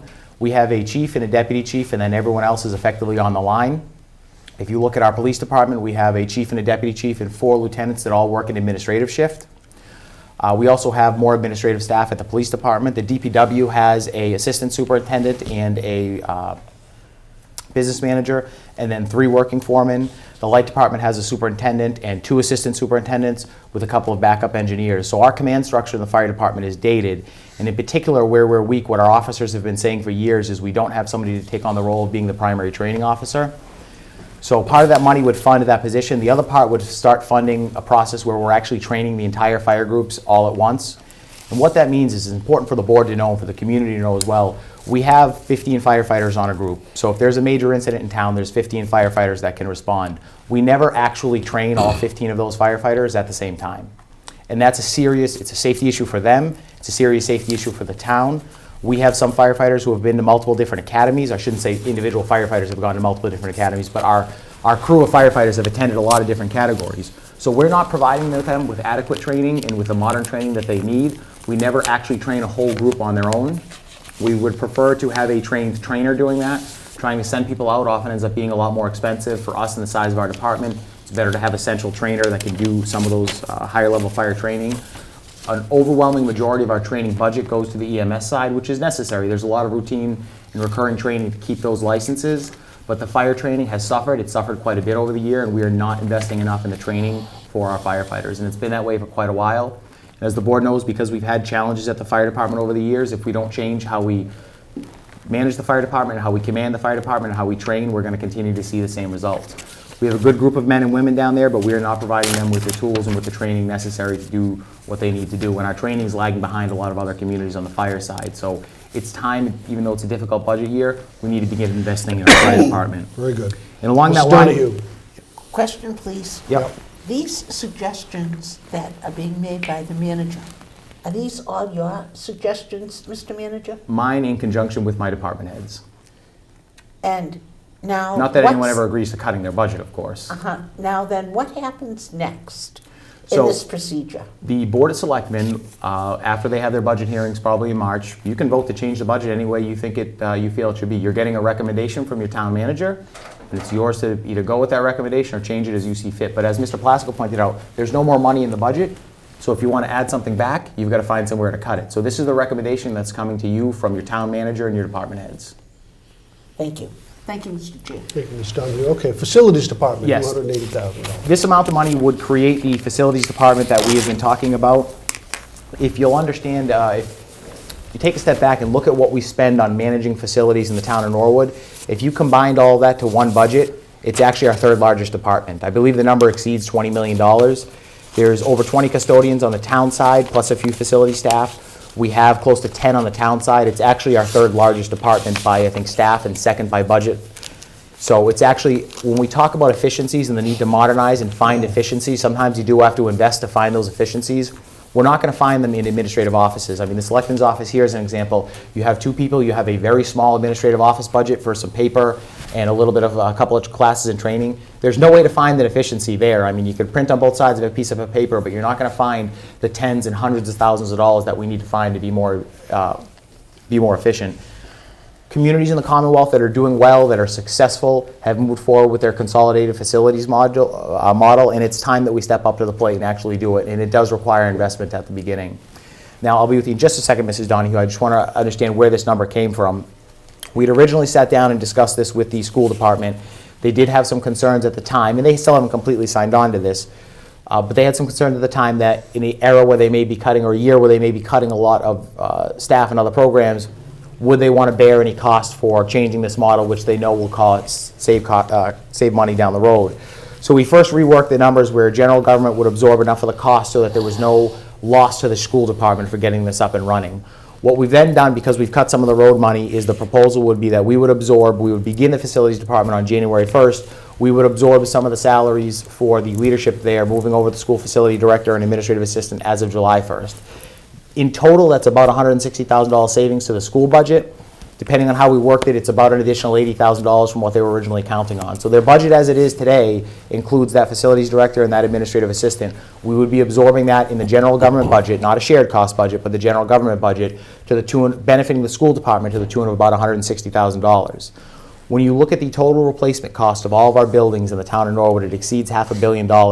Our money is being spent on buildings, and it is not being centrally managed, and it is not being managed in a modern and efficient manner, and it is time we move in that direction. You have, so we're taking about $170,000 from the school side and shifting it from school to general government. That leaves you $110,000 remaining out of that 280. Where does that go? So mid-year, we would be bringing on a plumbing position to reduce our some of our contracted services, and there's another position that the facilities committee identified that would make the department work. You can't take somebody and just say double their workload and not give them the staff. And I know we're bringing on staff in a difficult budget year, but we're managing over $20 million in costs. We're going to find savings in there. We need to do this right, and we need to look at managing our facilities in a modern manner. So for the upcoming fiscal year, though, the net effect is that the school department hangs on to 110 or about $160,000. And it 140. doesn't, it doesn't go to roads. Correct. Okay, thank you. Because again, as much as I would spend $10 million a year on roads if we had the money to do it, when we look at savings, we're not going to find savings in just ordering more recycled paper or ordering a few less pens. The dollars aren't there. The dollars are either in the labor cost, or when you look at facilities, the amount of money we spend on maintenance contracts, the amount of money we spend on heat and electric, and the amount of money we spend cleaning and maintaining our facilities, that's where there's a lot of operational dollars that we can begin to see some efficiencies there. Okay, very good. I agree with that thinking. Mrs. Donahue? Thank you. The cost of the management of the people who take care of our facilities now is all spread out amongst all of the, Correct, and that's actually a very good point that I didn't manage. We have some very skilled and talented department heads managing their facilities, but I need my fire chief to be a fire chief. Right. He's trained to be a fire chief, he's trained to run a fire department, he's not trained to make sure he's calling the right vendor to get the air conditioning system fixed. And I have a great rec director, same thing, he has to take care of some of his facilities to an extent, but he's not a trained professional facilities manager. Kathy Carney, our procurement director, is fantastic. Kathy manages this building. I could be a facilities manager. You pay me too high of a salary to also be just the facilities manager and not the town manager. So we've got talented, experienced facility managers, department heads, I should say, who need to be managing the departments. Carrie McCarthy at the senior center is a perfect example. One of our best department heads. She needs to focus on our seniors, not focus on worrying about, does this custodian take care of this work here? Is the floor being cleaned with the right chemical? Is the air conditioning system set right? Is the energy management system working right? It's a profession and it needs to be managed professionally and in a central, modern way. Mrs. Carney, Mrs. Carney estimates 40% of her time is taken up by facilities management. Yeah. So in the future, Yeah. when job descriptions for replacements of these current managers for different departments, each job description will have to be changed because they won't be the facilities manager any longer. It's actually not in a lot of the They're job not formally descriptions. the property, they just assume the They're responsibility. just told, you're also in charge of your building and figure out how to manage it. So we have to remember that in the future. Absolutely. If we go to the next slide that says major revenue changes since the first pass. So there have been a couple of revenue changes since the first pass of the budget came in. The main one being state aid increases. So as you know, Chapter 78 is up roughly $1 million. UGGA, which is unrestricted general government aid, went up 2.7% or about $150,000. And Veterans Aid went up over $100,000. If the board remembers, we corrected an accounting error with the state earlier in the year where we weren't getting the full reimbursement back for our veteran services. So by fixing that, not only are we seeing some of the costs go down, but we're actually getting the full benefit from the state of our veterans program, which is good. The meter fee, as you know, this meter fee did go up last year. That gets split on our revenues according to the 55-45 formula. That's probably not technically the correct way to do it, and by that I mean it's really not the correct way to do it, but we have done it for a long time. It is programmed in there. That also gets split according to the formula where What is the correct way to do it? it would be booked in the enterprise fund for the water and sewer. Yep. But if we made that change this year, it would be a net decrease to the school department's budget as well, and we didn't want to take that step this year when they were already having a challenging budget year. We can do it in the future. Sure, when if we have a good year, a good positive revenue year, I would recommend making that change. The meter fee, in total those numbers went up quite a bit, and then the meter fee going up also split according to the formula. So the total positive revenue changes after the split for the general government side is about $700,000. Mrs. Donnie, you had a question? Do we replace any meters? We do as needed. Only as needed. And when the meter fee was assessed, it was supposed to be for regular meter replacement. They do so many every year, they're always doing them. We do, and we should do more, and this should be booked into the enterprise fund for water and sewer. We choose not to do it, so that dollar amount in there benefits both the general government budget and the school budget as a general fund revenue. Again, you technically should do it a different way, but the problem is we've got to be careful about how quickly we make these changes and make sure there's no adverse impacts. If we made that change this year, I'd have to cut a little bit more from the general government budget. We'd be cutting even more from the school department budget, which, as you know, they're having a very challenging year as it is. So, if we can go to the slide that says 5-year outlook. So we're still projecting beginning in FY21, we still have our structural imbalance here of about a $1.5 million deficit over the next 5 years on the general government side beginning in FY21. The school department also faces a structural deficit, and we're looking at around $2 million for FY21 to 24. And I want to I'm sorry, are those numbers, 1.5, is that a cumulative number or per year? cumulative. Okay, and the 2 million though, that's for the school department, that's per year, isn't it? So that's cumulative, that's after they cut $3.4 million from the budget this Oh, year. okay. All right. So next year, if they have a $500,000 deficit, that doesn't sound too earth-shattering, but that $500,000 deficit is on top of $3.4 million in cuts. So it's important to understand that that dollar amount may not seem like a lot, but it's built on a whole lot of other cuts. So everything they've cut this year, they still have to find another $750,000. Next year, it would be even more. So we're projecting out over the next 4 years as part of our 5-year projection, a perpetual deficit. Mr. McQuaid, do you agree with that? Is that the one? Yeah, okay. All right, and do we have any, I mean, that also makes certain assumptions on revenue forecasting that are historically based, I assume, too? Things like, I mean, we didn't anticipate that extra $1 million in local aid, but we Correct. got it. But are we assuming now in these numbers that additional, the compounding effect of the additional $1 million we're getting this year? Correct, that is in Okay. there. In any given year, you could see an aid increase of $1 million. It's not something you can reasonably project. Yeah. Generally, for local receipts, we take the number that we actually received in the previous full fiscal year. Yeah. Fiscal 18 for fiscal 20.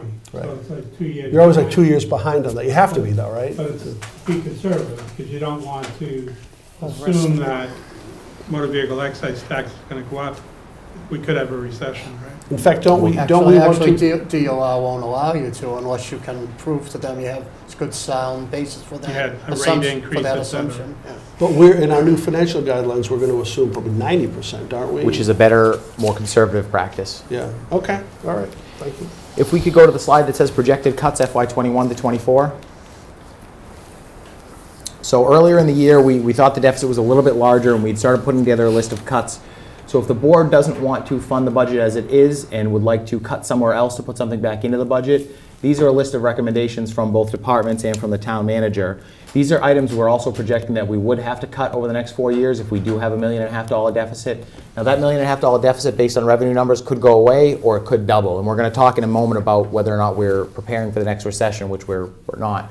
But these items at the moment are in the fiscal 20 budget. At the moment they are, absent any changes. Yep, okay. Over the next 4 years, we are looking at some pretty difficult cuts. I'll call out a few of these in particular. Positions at Town Hall, the library, Public Works, and Public Safety.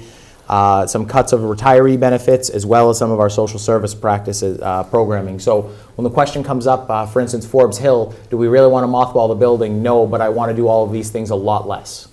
So none of them are pleasant. The next 4 years, again, it's not the FY20 budget, but 21 through 24, we may be looking at some unpleasant decisions as we begin to whittle things down, absent any changes to revenue or the economy improving or getting better, or the state offering any other changes to local aid. Okay.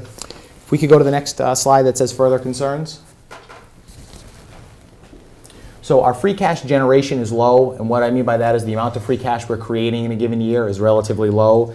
Our fund balances really aren't growing. The light rate stabilization fund, as an example, and that's separate from the general government budget, of course, is relatively low. The light department credit rating for the project was not upheld at where it was, which we weren't happy to see, but we haven't been adding to the light rate stabilization fund. I'm sorry, say that again. Will you? So the light department's required to maintain a rate stabilization fund. Yep.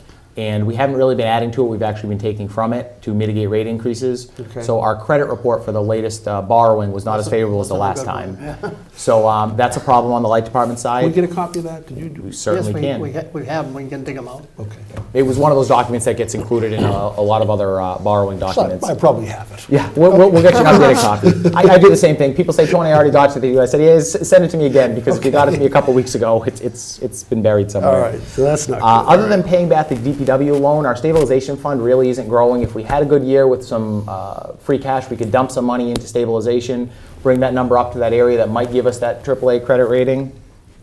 We're borrowing for a lot of smaller items, and we're going to talk about OPEB in just a moment, but again, we're borrowing for small items. We want to borrow for good community improvements. Hold on. What small items have we borrowed for in the last couple of years? We got away from borrowing for most vehicles. DPW equipment Last and year, we computers. started not borrowing, but up till then, we had been. Cars and Even Yeah, vehicles we're where not doing that now, though. We're not doing cars anymore. 1 year, that's all. DPW. No, DPW equipment. we will borrow for big DPW equipment, a sewer vac truck or something. No, like that. last year's was about a $300,000 borrowing for several vehicles. Yeah, right. No, you're right. I think there was a Bombardier and Yeah. So Okay, that's the all thing. right. The larger items are one thing, but we're borrowing for a lot of smaller items. A lot of the work we're getting done on buildings, that's smaller work. We're borrowing for smaller projects. I know sometimes they get accused of being debt averse. I would rather borrow for bigger, more important community projects. No, but I mean, it's a good idea to be trying to raise the bar anyway. I mean, if raise the threshold, if, even on rolling stock. Absolutely, and to Mrs. Donnie's point, she's very much right. If we had flexibility in the operating budget, there's things you see on the capital budget that we should give our departments the ability to have the funds available to purchase a necessary amount of capital. It's a different style of capital budgeting where you say, what is your operating capital needed, and you target that amount and build up there. But we're just getting squeezed every year. We have moved police cruisers into the operating budget, so that's one sort of bright spot that we did last year and we concluded this year. But we're not there yet with DPW equipment. And fleet management is an interesting concept. We know that we sometimes don't like to consider vehicles capital because they're generally less than $50,000 or $60,000. But in a given year, we're spending $700,000 or $800,000 on vehicles spread out over the entire town, and that includes the school department. So a vehicle may be $40,000, but when you're buying a couple of police vehicles, a couple of DPW vehicles, a fire vehicle, maybe one vehicle for either animal control or the rec center, and then the school's going to buy 2 vehicles, that all of a sudden starts to add up as pretty substantial dollar amounts in total. Last but not least on this issue of further concerns, and we have a whole separate presentation on OPEB, which we'll talk about in a moment, but is whether or not we're actually preparing ourselves for the next recession, which the short answer is that we're not. We have high projections on our revenue numbers. We don't have excess surpluses in our fund balances. We don't have a high generation of free cash. So when the next recession hits, and maybe I'm a glass half empty kind of guy, but that tends to hit some of your revenues pretty hard. Excise tax tends to go down, meals and hotel tax tends to go down, building permits go down, new growth goes down. So we could see, if we see a 30% dip or 40% dip. New growth and excise are real big. You're Yep. right in that category. They tend to go down quite a bit. So we're not really in a position to prepare ourselves for the next revenue. And if you hear about the state talking about its finances, which they don't always do the right things, they're all about building their rainy day fund so that they can prepare for the next recession. Communities are starting to talk about, are we preparing for the next recession? We're not yet really having that discussion, and it's a challenge because we're not preparing for the next recession. If you think the school department budget's this bad this year and the potential cuts in the next few years, the general government's bad this year, and the inability to put some small things in the operating budget is bad, a recession could hit and we could see big drops in a lot of our revenue lines, and that's a concern we need to be aware of. If we could go to the summary page. So the FY20 revenue changes allow general government to skate by, including absorbing some of the school budget items, but we're still not making progress on financial targets. We're still not putting things in the budget that for years we've been talking about, why can't we put this in the budget? The answer is the money is still not there. We're trying to make strategic investments for the future, but it's getting more difficult. FY21 through 24, we'll see service and position cuts change unless our revenues change. The economy could grow at a faster pace. We could get a lot more new growth. The state could double the meals tax, and that could mitigate some of those changes, but we're just not seeing any big revenue change on the horizon that's necessarily going to help us out of the bit of a funk that we're in. Well, on new growth, actually, I mean, Tom, we talked about it. I was actually pretty optimistic about new growth. We had a few good years there, and then this past year, though, was kind of real disappointment. And about part of that is- 860,000, averaging 950, and it came in below. Maybe it's an aberration. I hope it is. It may be, but part of that, remember, we're fully built out, so no matter what, even though we're redeveloping, and redeveloping is more complex than development or open land, it does limit how much we can build. There are towns out there that have no cost pressures because they added 60 homes in a given year. Our likelihood to add 60 single-family homes, and homes are only getting bigger and more expensive, is limited. We're seeing some redevelopment along Route 1. You might see a building here or there, but we're not building any legacy places, or the town of Rentham is redeveloping like a 70 or 80 acre parcel into all retail and commercial. We're just relatively limited. We're growing well for the community. We're a desirable community. We just don't have all that much space to just put in all these new, put in the kind of growth that you're seeing in other communities, just because we're limited by space. It's not that we're not a desirable community. And we've been a fully built out community for many years, so there's pluses and minuses to that. We are projecting FTE reductions in FY21 and beyond. It could ultimately be 10 to 15 positions before we balance out in general government starting in FY21. Other items that are on the proposal for the next couple of years, things like the landfill only being open 1 day a month, closing Father Max. We may have to reduce our obligation to our retirees, which would be the first time in the town's history that we ever did something like that. So again, these are the things in the budget that we can cut if we want to, but there's no good cuts in there. There's no, oh, let's just get rid of that. So we may have a few challenging years ahead of us. If we go to the slide that says next steps. The FinCom begins their budget review this week and continues next week. The Board of Selectmen will begin their budget review in 2 to 3 weeks. We'll be getting budget information posted on the website, and the completed document will be out in a few weeks, and we'd like to do a proper presentation of the budget in April. That would be after the board has made any decisions. The bottom line of the budget that was presented to the board that we'll post won't likely change unless there are any big surprises down the road with health insurance, which we're not anticipating, or state aid changing again, which we're also not anticipating. We're going to be making a few small modifications to the budget you received, just as we correlate our salary numbers. I do want to commend Tom and his team and the accounting staff, and Kathy Carney and Bernie and Sue Bartlett in particular. The budget process, even though we're not really done with it this year, but because we're converting our accounting software, has been nothing short of a nightmare for everyone. Sue Bartlett in particular has probably been working 50 or 60 hours a week for us. I've had a couple of shouting matches with Tom that's necessitated him coming in at 6 a.m. on a Saturday morning to get more numbers done. So the budget process is difficult every year, but converting your software and trying to do a budget process at the same time is a Herculean task. So just kudos to the staff for just putting up with what's been a very difficult process. We have an override in the budget balancing work. We have the normal budget process, and we're trying to convert our accounting software. It's been nothing short of a nightmare, but the staff have done well given the circumstances. Well, very good. Listen, one thing though in the budget balancing process, Tom, that we have not yet done for the upcoming fiscal years is appropriate any free cash, right? I mean, at the moment, everything we're doing is assuming zero free cash to reduce the tax levy, not for special purposes, but to reduce the tax levy. We have 1.674 million in free cash, right? And we haven't spent any of it this year. Is that right? That's correct. Okay, very good. And so the big question then, Mr. Plasko, would be where we stand on snow and ice year to date, right? Right. That's the biggest draw, could be the biggest draw on free cash. Are we? I don't want to get too far afield. I know you got something else you want to do. I'm thinking about free cash. That's all. It's on my mind. Yeah, let's hope winter ends today. What's that? Winter ends today, yeah. It's been a relatively mild winter, but it's just the problem is winter's not over yet. I do want to point out one quick point as it comes to snow removal. The recent storm that we had, it was a small storm, but it's still very costly. If there had been another 3 or 4 inches of snow in that storm, it actually probably would have cost us the same. Not that I want more snow, but sometimes it's the size and the volume of the storms, or I should say the frequency of the storms. So everyone just go home and pray for. Well, that's logical. no The snow. first inch of snow is going to cost you more. I mean, that's what you're.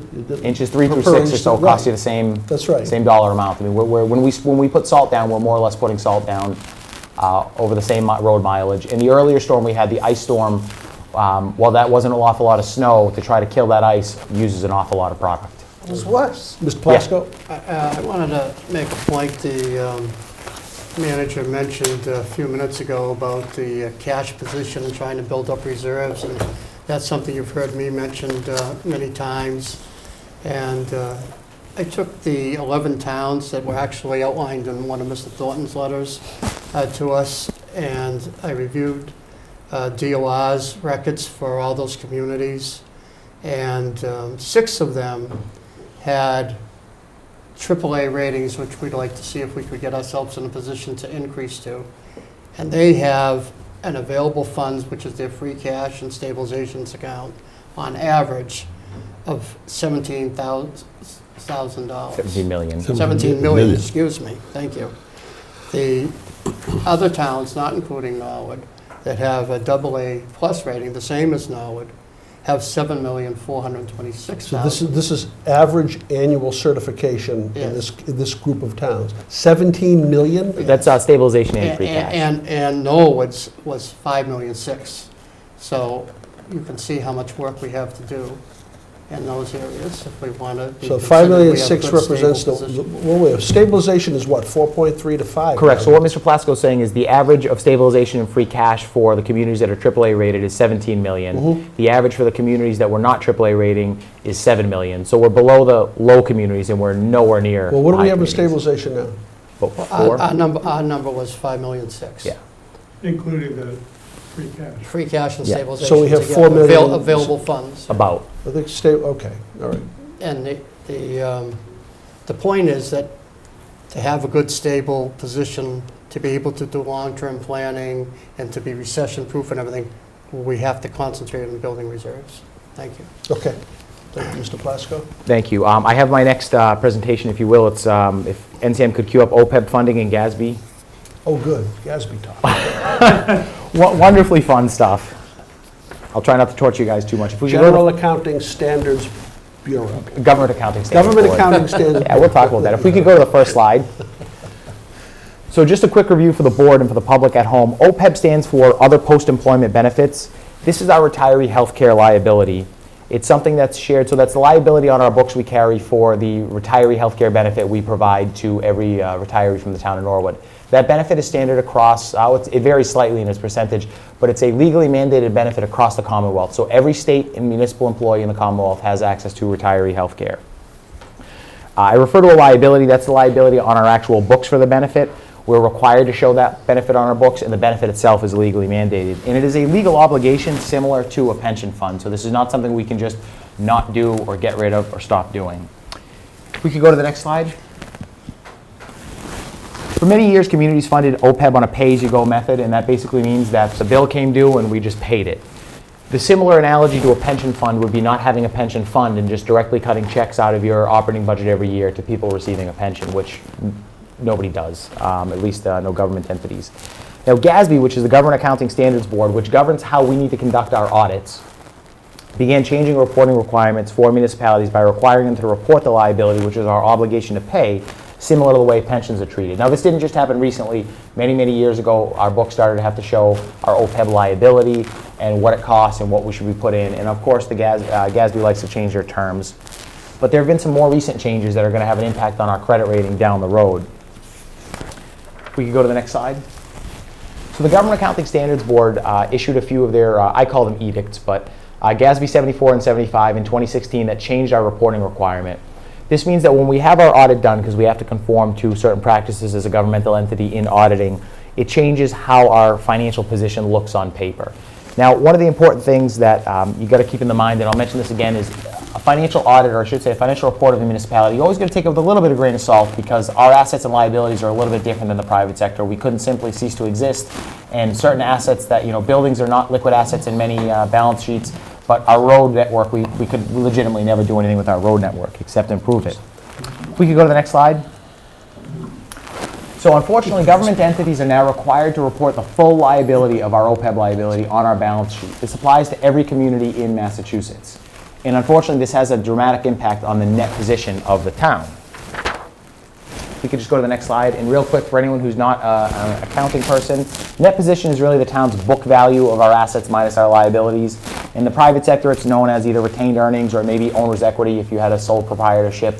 It's basically the value of the town's assets minus its liabilities. And again, I always say you got to take this with a grain of salt, because as a government entity, the high school has a value as an asset, but we can't just sell a high school and not operate a high school. Same thing with a police station or a town hall.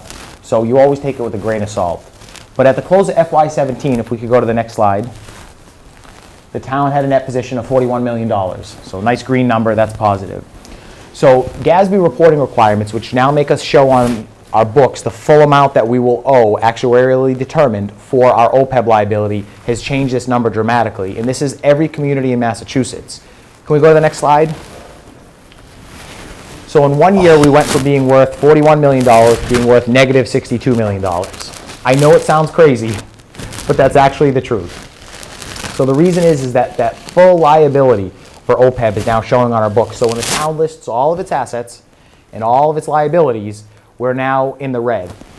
Don't panic, every other community in Massachusetts is, and so is the Commonwealth. But, Mrs. Donahue, yep? That $62 million is a future.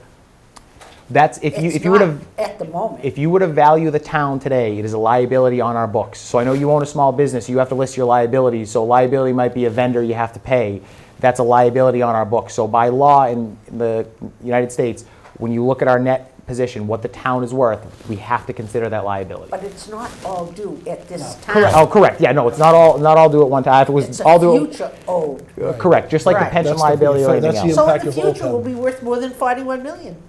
Well, we went from 41 million to negative 62, so I don't know when we'll get back to 41. It's not a real figure, Mr. Mizuko. But just so you know, It is I'm a not. It's not a real figure. I'm not making these numbers up. The Government Accounting Standards Board, so it's a quasi-federal agency, dictates how our audits are to be done. We legally have to have an audit. Our auditors legally have to tell the public and you as the Board of Selectmen that our net value is now 62 million under. So the reason I'm bringing this up, everyone knows it's a bit of a funky number. If we could go to the next slide that Not says. everyone knows. well- People at home don't. Well, The we average just, we've just, citizen wouldn't know. we've just explained to them. The average citizen would not know. Mrs. Donahue, if I could continue, I would go through and explain why this is a value to the town. Let's go to the next slide, please. Next slide. So this is important because of how rating agencies look at us, because they look at our net position, they look at our audits. And what I mean by a rating agency is somebody determining what credit rating the town has and how much we will pay in interest when we borrow money for any project. Could be as small as a vehicle, could be as big as a middle school. So the rating agencies, I happened to be at a meeting last week with somebody from Moody's, they're not treating GASB 75 as a credit event. But, there's a big but there. It will impact the creditworthiness of a potential borrower. Rating agencies are starting to focus on funding schedule programs. They're focusing on management and efforts towards funding progress. They know that right off the bat, they're not going to say, well, the town of Norwood and the other 350 towns in Massachusetts can now never borrow money because one thing changed that the government required and we went from being worth $42 million to being negative $62 million. So to your point, it's a serious event. It's something we have to start dealing with. It doesn't mean we're not going to be able to borrow money for a project, but they're starting to take more notice of, and what they're going to focus your credit rating on, which determines what you pay your interest on, is what you're doing to make progress towards your funding and to address the liability. Several years ago, what rating agencies were looking at is, are you doing something? They didn't care what it was, but are you doing something to address it? And if you said, hey, we put $5,000 in the bank last year, they would say, great, you're recognizing it. Because really what they're looking at is not just our assets and our liabilities for our creditworthiness, they're looking at how we collectively are managing our future and managing our finances. That's becoming more and more important in looking at credit ratings for large governmental agencies like us. So what they're looking at is, are we making progress in how we're funding it? Do we have a plan to fund it? Are we following that funding? What are we aware of in that funding? We could go to the next slide. Ms. Donahue, do you have a question? Yes, please. Thank you, Mr. Chair. What is our actual amount that we owe for this year? Do you remember, Tom, what so define what you mean by what we owe for this year, the Well, actual. as opposed, so under direct let's pay? get down to assets and liabilities.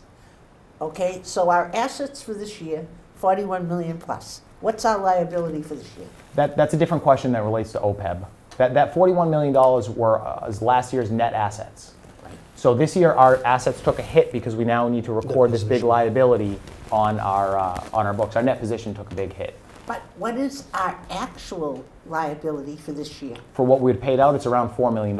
For OPEB, you can't just say what is our actual liability. We could get an audit in here and present you all the different numbers, so it's a little bit more complicated than that.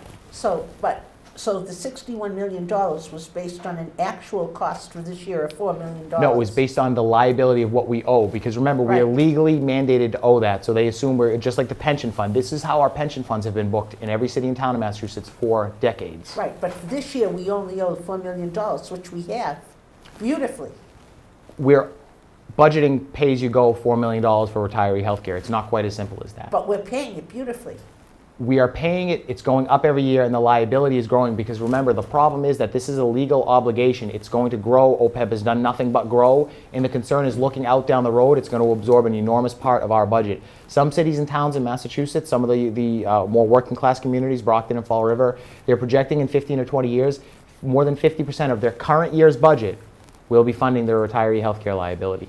So that's why this is a crisis that has been brewing for a long time in every city and town, and it is going to squeeze what we're doing. Forget about cutting a couple teachers and a couple of programs. If OPEB doesn't get addressed in 10 or 20 years, we're going to be eliminating entire programs just to fund this We'll liability. be like That's- Illinois. No, we're very Correct. happy to pay it, and we have been able to because of Bobby Thornton's project that the payment that we put in originally. You're referring to the retirement system. Same idea. Idea, we just haven't really done that yet with OPEB.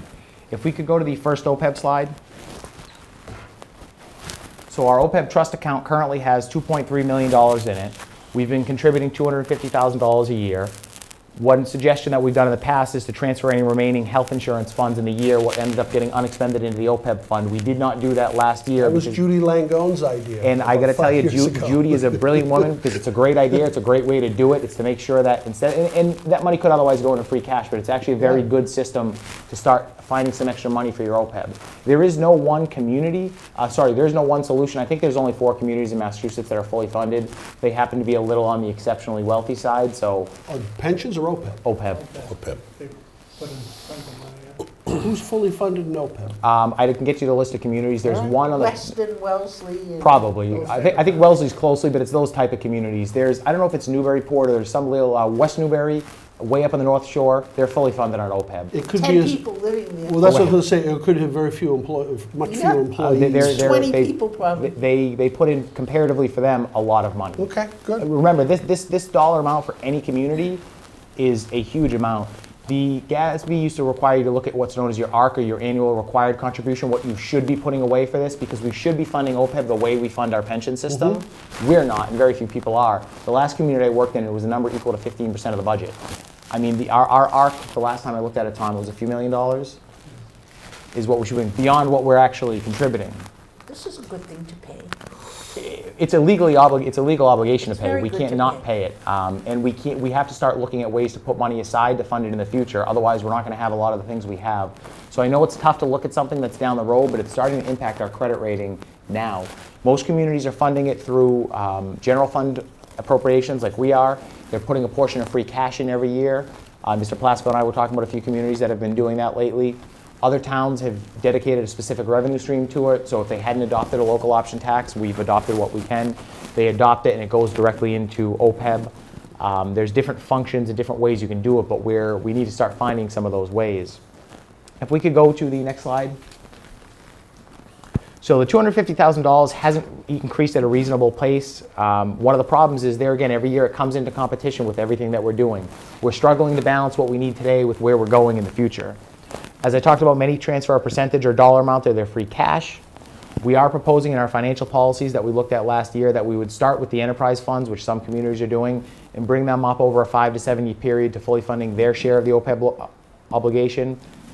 We're also talking about in our financial policies as we bring new positions on beginning in FY21. If we do, we would fully fund that portion of OPEB or over 4 or 5 years, which would slow the growth in the budget in other areas, because we would have to say, stop, we need to absorb these costs. But before we add to that liability, we do need to look at the cost that we're bringing on. If we could go to the next slide.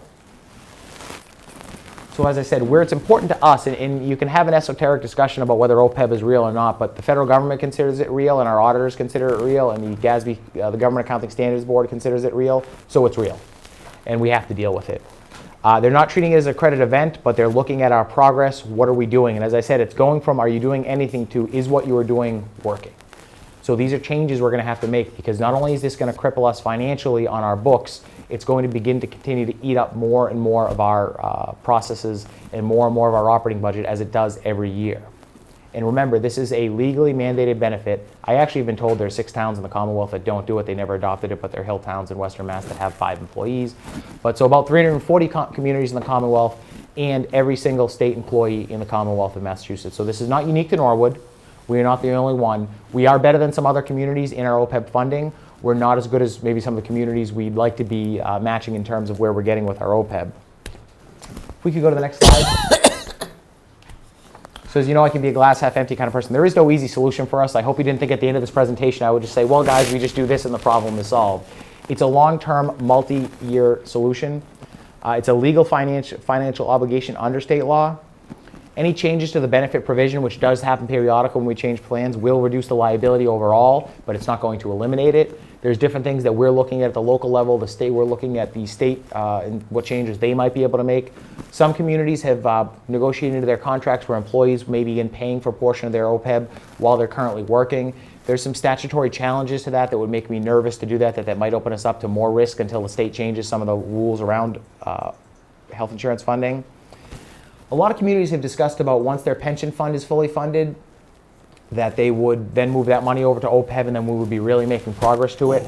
I think that's a great idea. That's a great idea in theory. That's actually something Mr. Thornton recommended, and he's right. We'll get there. However, here's where I got to put the big caution on that.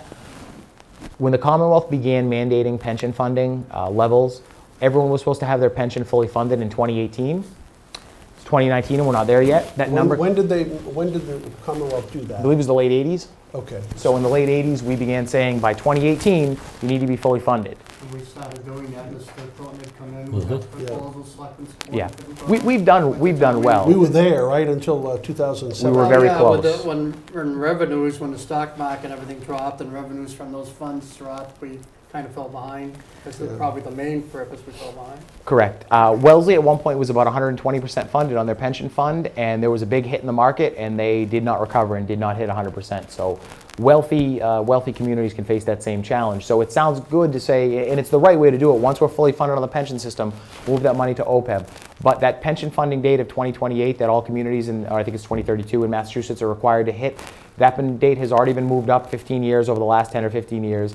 The late 80s, we said, let's fully fund our pension obligations. And Mr. Thornton was smart to do what he did back then. That money has made a big impact. But we just don't know when we're going to get fully funded with the pension system. And then we've got to make sure there's enough money in there that it's truly fully funded. We've got to change our discount rates. We've got to change what the total percentage is. Doesn't the retirement board estimate 9 years?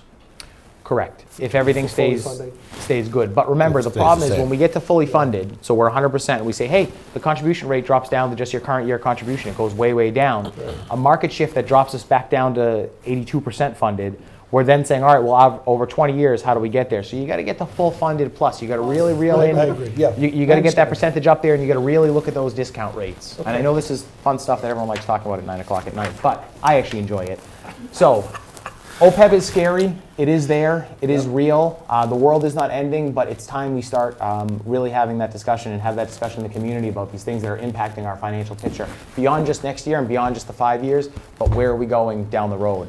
I am working with the Mass Municipal Association. We're going to propose some smaller OPEB reforms in the next coming year. The governor's office hasn't yet stepped up and said they want any major OPEB reform, but it's complicated. There's a lot of work involved in it, a lot of state law that has to be changed. It's not something we can just do here at the local level, even with the support of town meeting. And you got to remember, any changes to that benefit it could be a reduction in benefits to our retirees who played the game very fairly, worked for the town for many years, and we don't want to necessarily shift that on them in the end. But we've got to start having more of a conversation about it. It is something that's important, and we've got to start really looking at doing more than what we've been doing. Although we've been doing well, it's time for us to have that conversation. Thank you, Mr. Mizuko. I think, by the way, Christine, is it next week we have our state delegation here for a legislative update? Senator Rush and Representative Rogers are going to visit with us next week. Perhaps we can discuss some of these matters with them. So, It'd be well worth polling their appetite for changes to the OPEB law. yeah, yep. Any questions, comments, concerns? All right, so It's the start, I guess, of our budget discussion, and that's just putting us on notice of where we're headed, and we'll do it later in March, is it? Yep. is it, yeah, we'll set up, what do we usually do the budget hearings over two meetings, or do we get them all done at We've been once? doing one. One, okay, good. One bit long one. All right, so probably the, whatever it is, the 18th? Or Yeah, I think you'll see when you look through the line item budget and the detailed expenditure change that a lot of the budget's departments were flat. So there's not tons and tons of changes. So you might be able to get through them one night. We'll probably end up focusing on the 5 or 6 discussion points that are the main changes. Yeah. What's that going to mean, Right. so that we can decide to accept it or not? All right, so probably March 19th, would that work, do you think? Is that enough time? I think so. Yeah, absolutely. All right, let's I'll be figure- honest with you, I appreciate the board's indulging my own schedule, which is why we'd be doing it in late March as opposed to early March, so. Okay, yeah, well, that's fine, the 19th, and we'll see if we can make that work. If you're not ready, we'll make it the 26th, but let's The at 19th least should work. sort of set it for the 19th, budget hearings. And do we want to do them at 7:30, or do we want to? We've started earlier. We usually start like 5 or something? Yeah, earlier in the 5 o'clock. afternoon. All right, so 5 o'clock, is that, okay, 5 o'clock on the 19th. Subject to change, but hopefully not. Everything is subject to change. That's exactly right, Mr. Bishop, well played, well said. I have one last announcement, and then I Yeah, will. go ahead. This Saturday is Bernie Cooper's birthday, so Happy birthday. everyone wish a very happy Yesterday was birthday. Mr. Carroll. Yesterday was Mr. Carroll's birthday, so happy birthday to both of them. Very good. Belated and upcoming soon. All right, thank you for that presentation, Mr. Mizuko. As Mr. Plasko says, it's the beginning. So, all right, then, if there's nothing else from you, then we'll go to Selectmen's agenda. And we'll start with Selectman Bishop. I'm going to have 26 slides to put on, so it'll take a little bit. With all that's been said, I think I'll keep quiet this evening. Very good. Mrs. Donahue? Same thing, thank you. Mr. Plasko? Thank you, Mr. Chairman. I've realized that this is the year that the lease comes up for the OCC, the fire station, Old Norwood Fire Station. I think we should be looking at determining they have an interest in staying there, and we're going to have to go out to bid, one form or another, but how we phrase that, or structure that bid might depend a lot on whether the current tenant intends to stay or not. Okay. Also, the term, whether we want to, before we did 10-year leases, but the laws changed, we can go up to 30 years. So would we want to do another 10-year lease? Would we want to do a 10 with a couple of 5-year options? How might we want to structure that? But I think we start by finding out their interest and then getting busy on getting that done. Do we want to keep the building? Well, that's another issue. If we don't want to lease it again, we could, but my point is we have to start deciding what we want to do with that. It's up this year, so we have to determine what it is and act accordingly. Okay. Forbes Hill did get advertised, and we directly mailed notice of the property being for sale to 25 companies, parties that we had found had some interest in it. 14 of those have already accessed the RFP, and at least one, which is very promising, has indicated that they're ready to submit theirs within a week. So it's moving along, and I'm very confident that things are going to work out pretty well there. We won't know till the end, and you don't want to get overconfident, but I'm feeling very well that this is going to work out fine for the town. Okay. And that it will be sold by next year, before the fiscal year. Maybe there'll be a couple months of carryover before the sale's final, but pretty much done by the end of this fiscal year. And I just wanted to explain for a couple people have inquired of me on an override.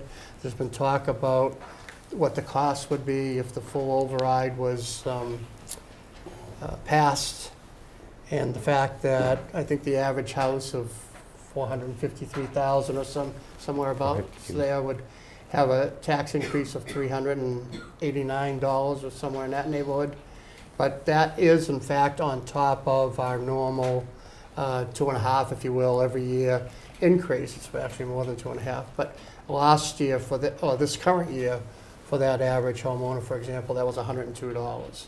So it's not the 389 alone, it is the 389 plus. And the calculating the 5-year plan, that was all part of the calculation. Mm-hmm. So just making that clear, some people are confused and asking questions.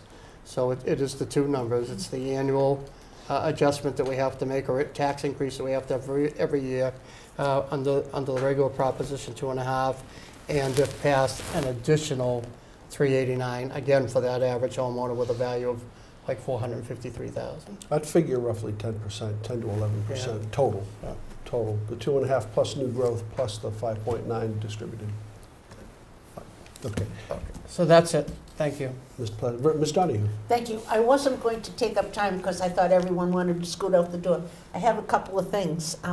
We have a town election coming up on April 1st. So if you want to register to vote for the town election, you have to register to vote by March 12th. And you can do this by mail. You could call the town hall, get a form, and you could send it in and register to vote by mail. Or you could come to the town hall. And when we had the last election, there was voting ahead of time. And instead of voting ahead of time, as was in the state election, you have to vote, if you can't come to vote, you have to vote by absentee ballot. So there are forms now available for absentee ballot. So call the town hall and an absentee ballot form can be sent out to you. I'd like to also wish Gilda Larulo a happy birthday. Gilda will turn on the 22nd of February. Gilda will turn 95 years old.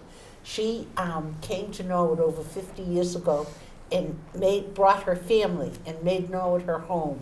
And she was the person who taught exercises at the senior center for so many years. She's a perfect example of how Norwood is built and how Norwood is maintained. And we just wish her the very best. Thank you, Mr. Chair. Thank you, Ms. Donahue. Most of what I had down we've covered. I do want to bring up one matter, and I don't know if we need to vote on it tonight, but we've talked a couple of times about the prospect of having an early special town meeting this year.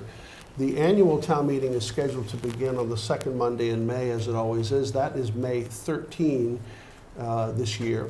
The override ballot question is going to be on the ballot on Monday, June 3rd.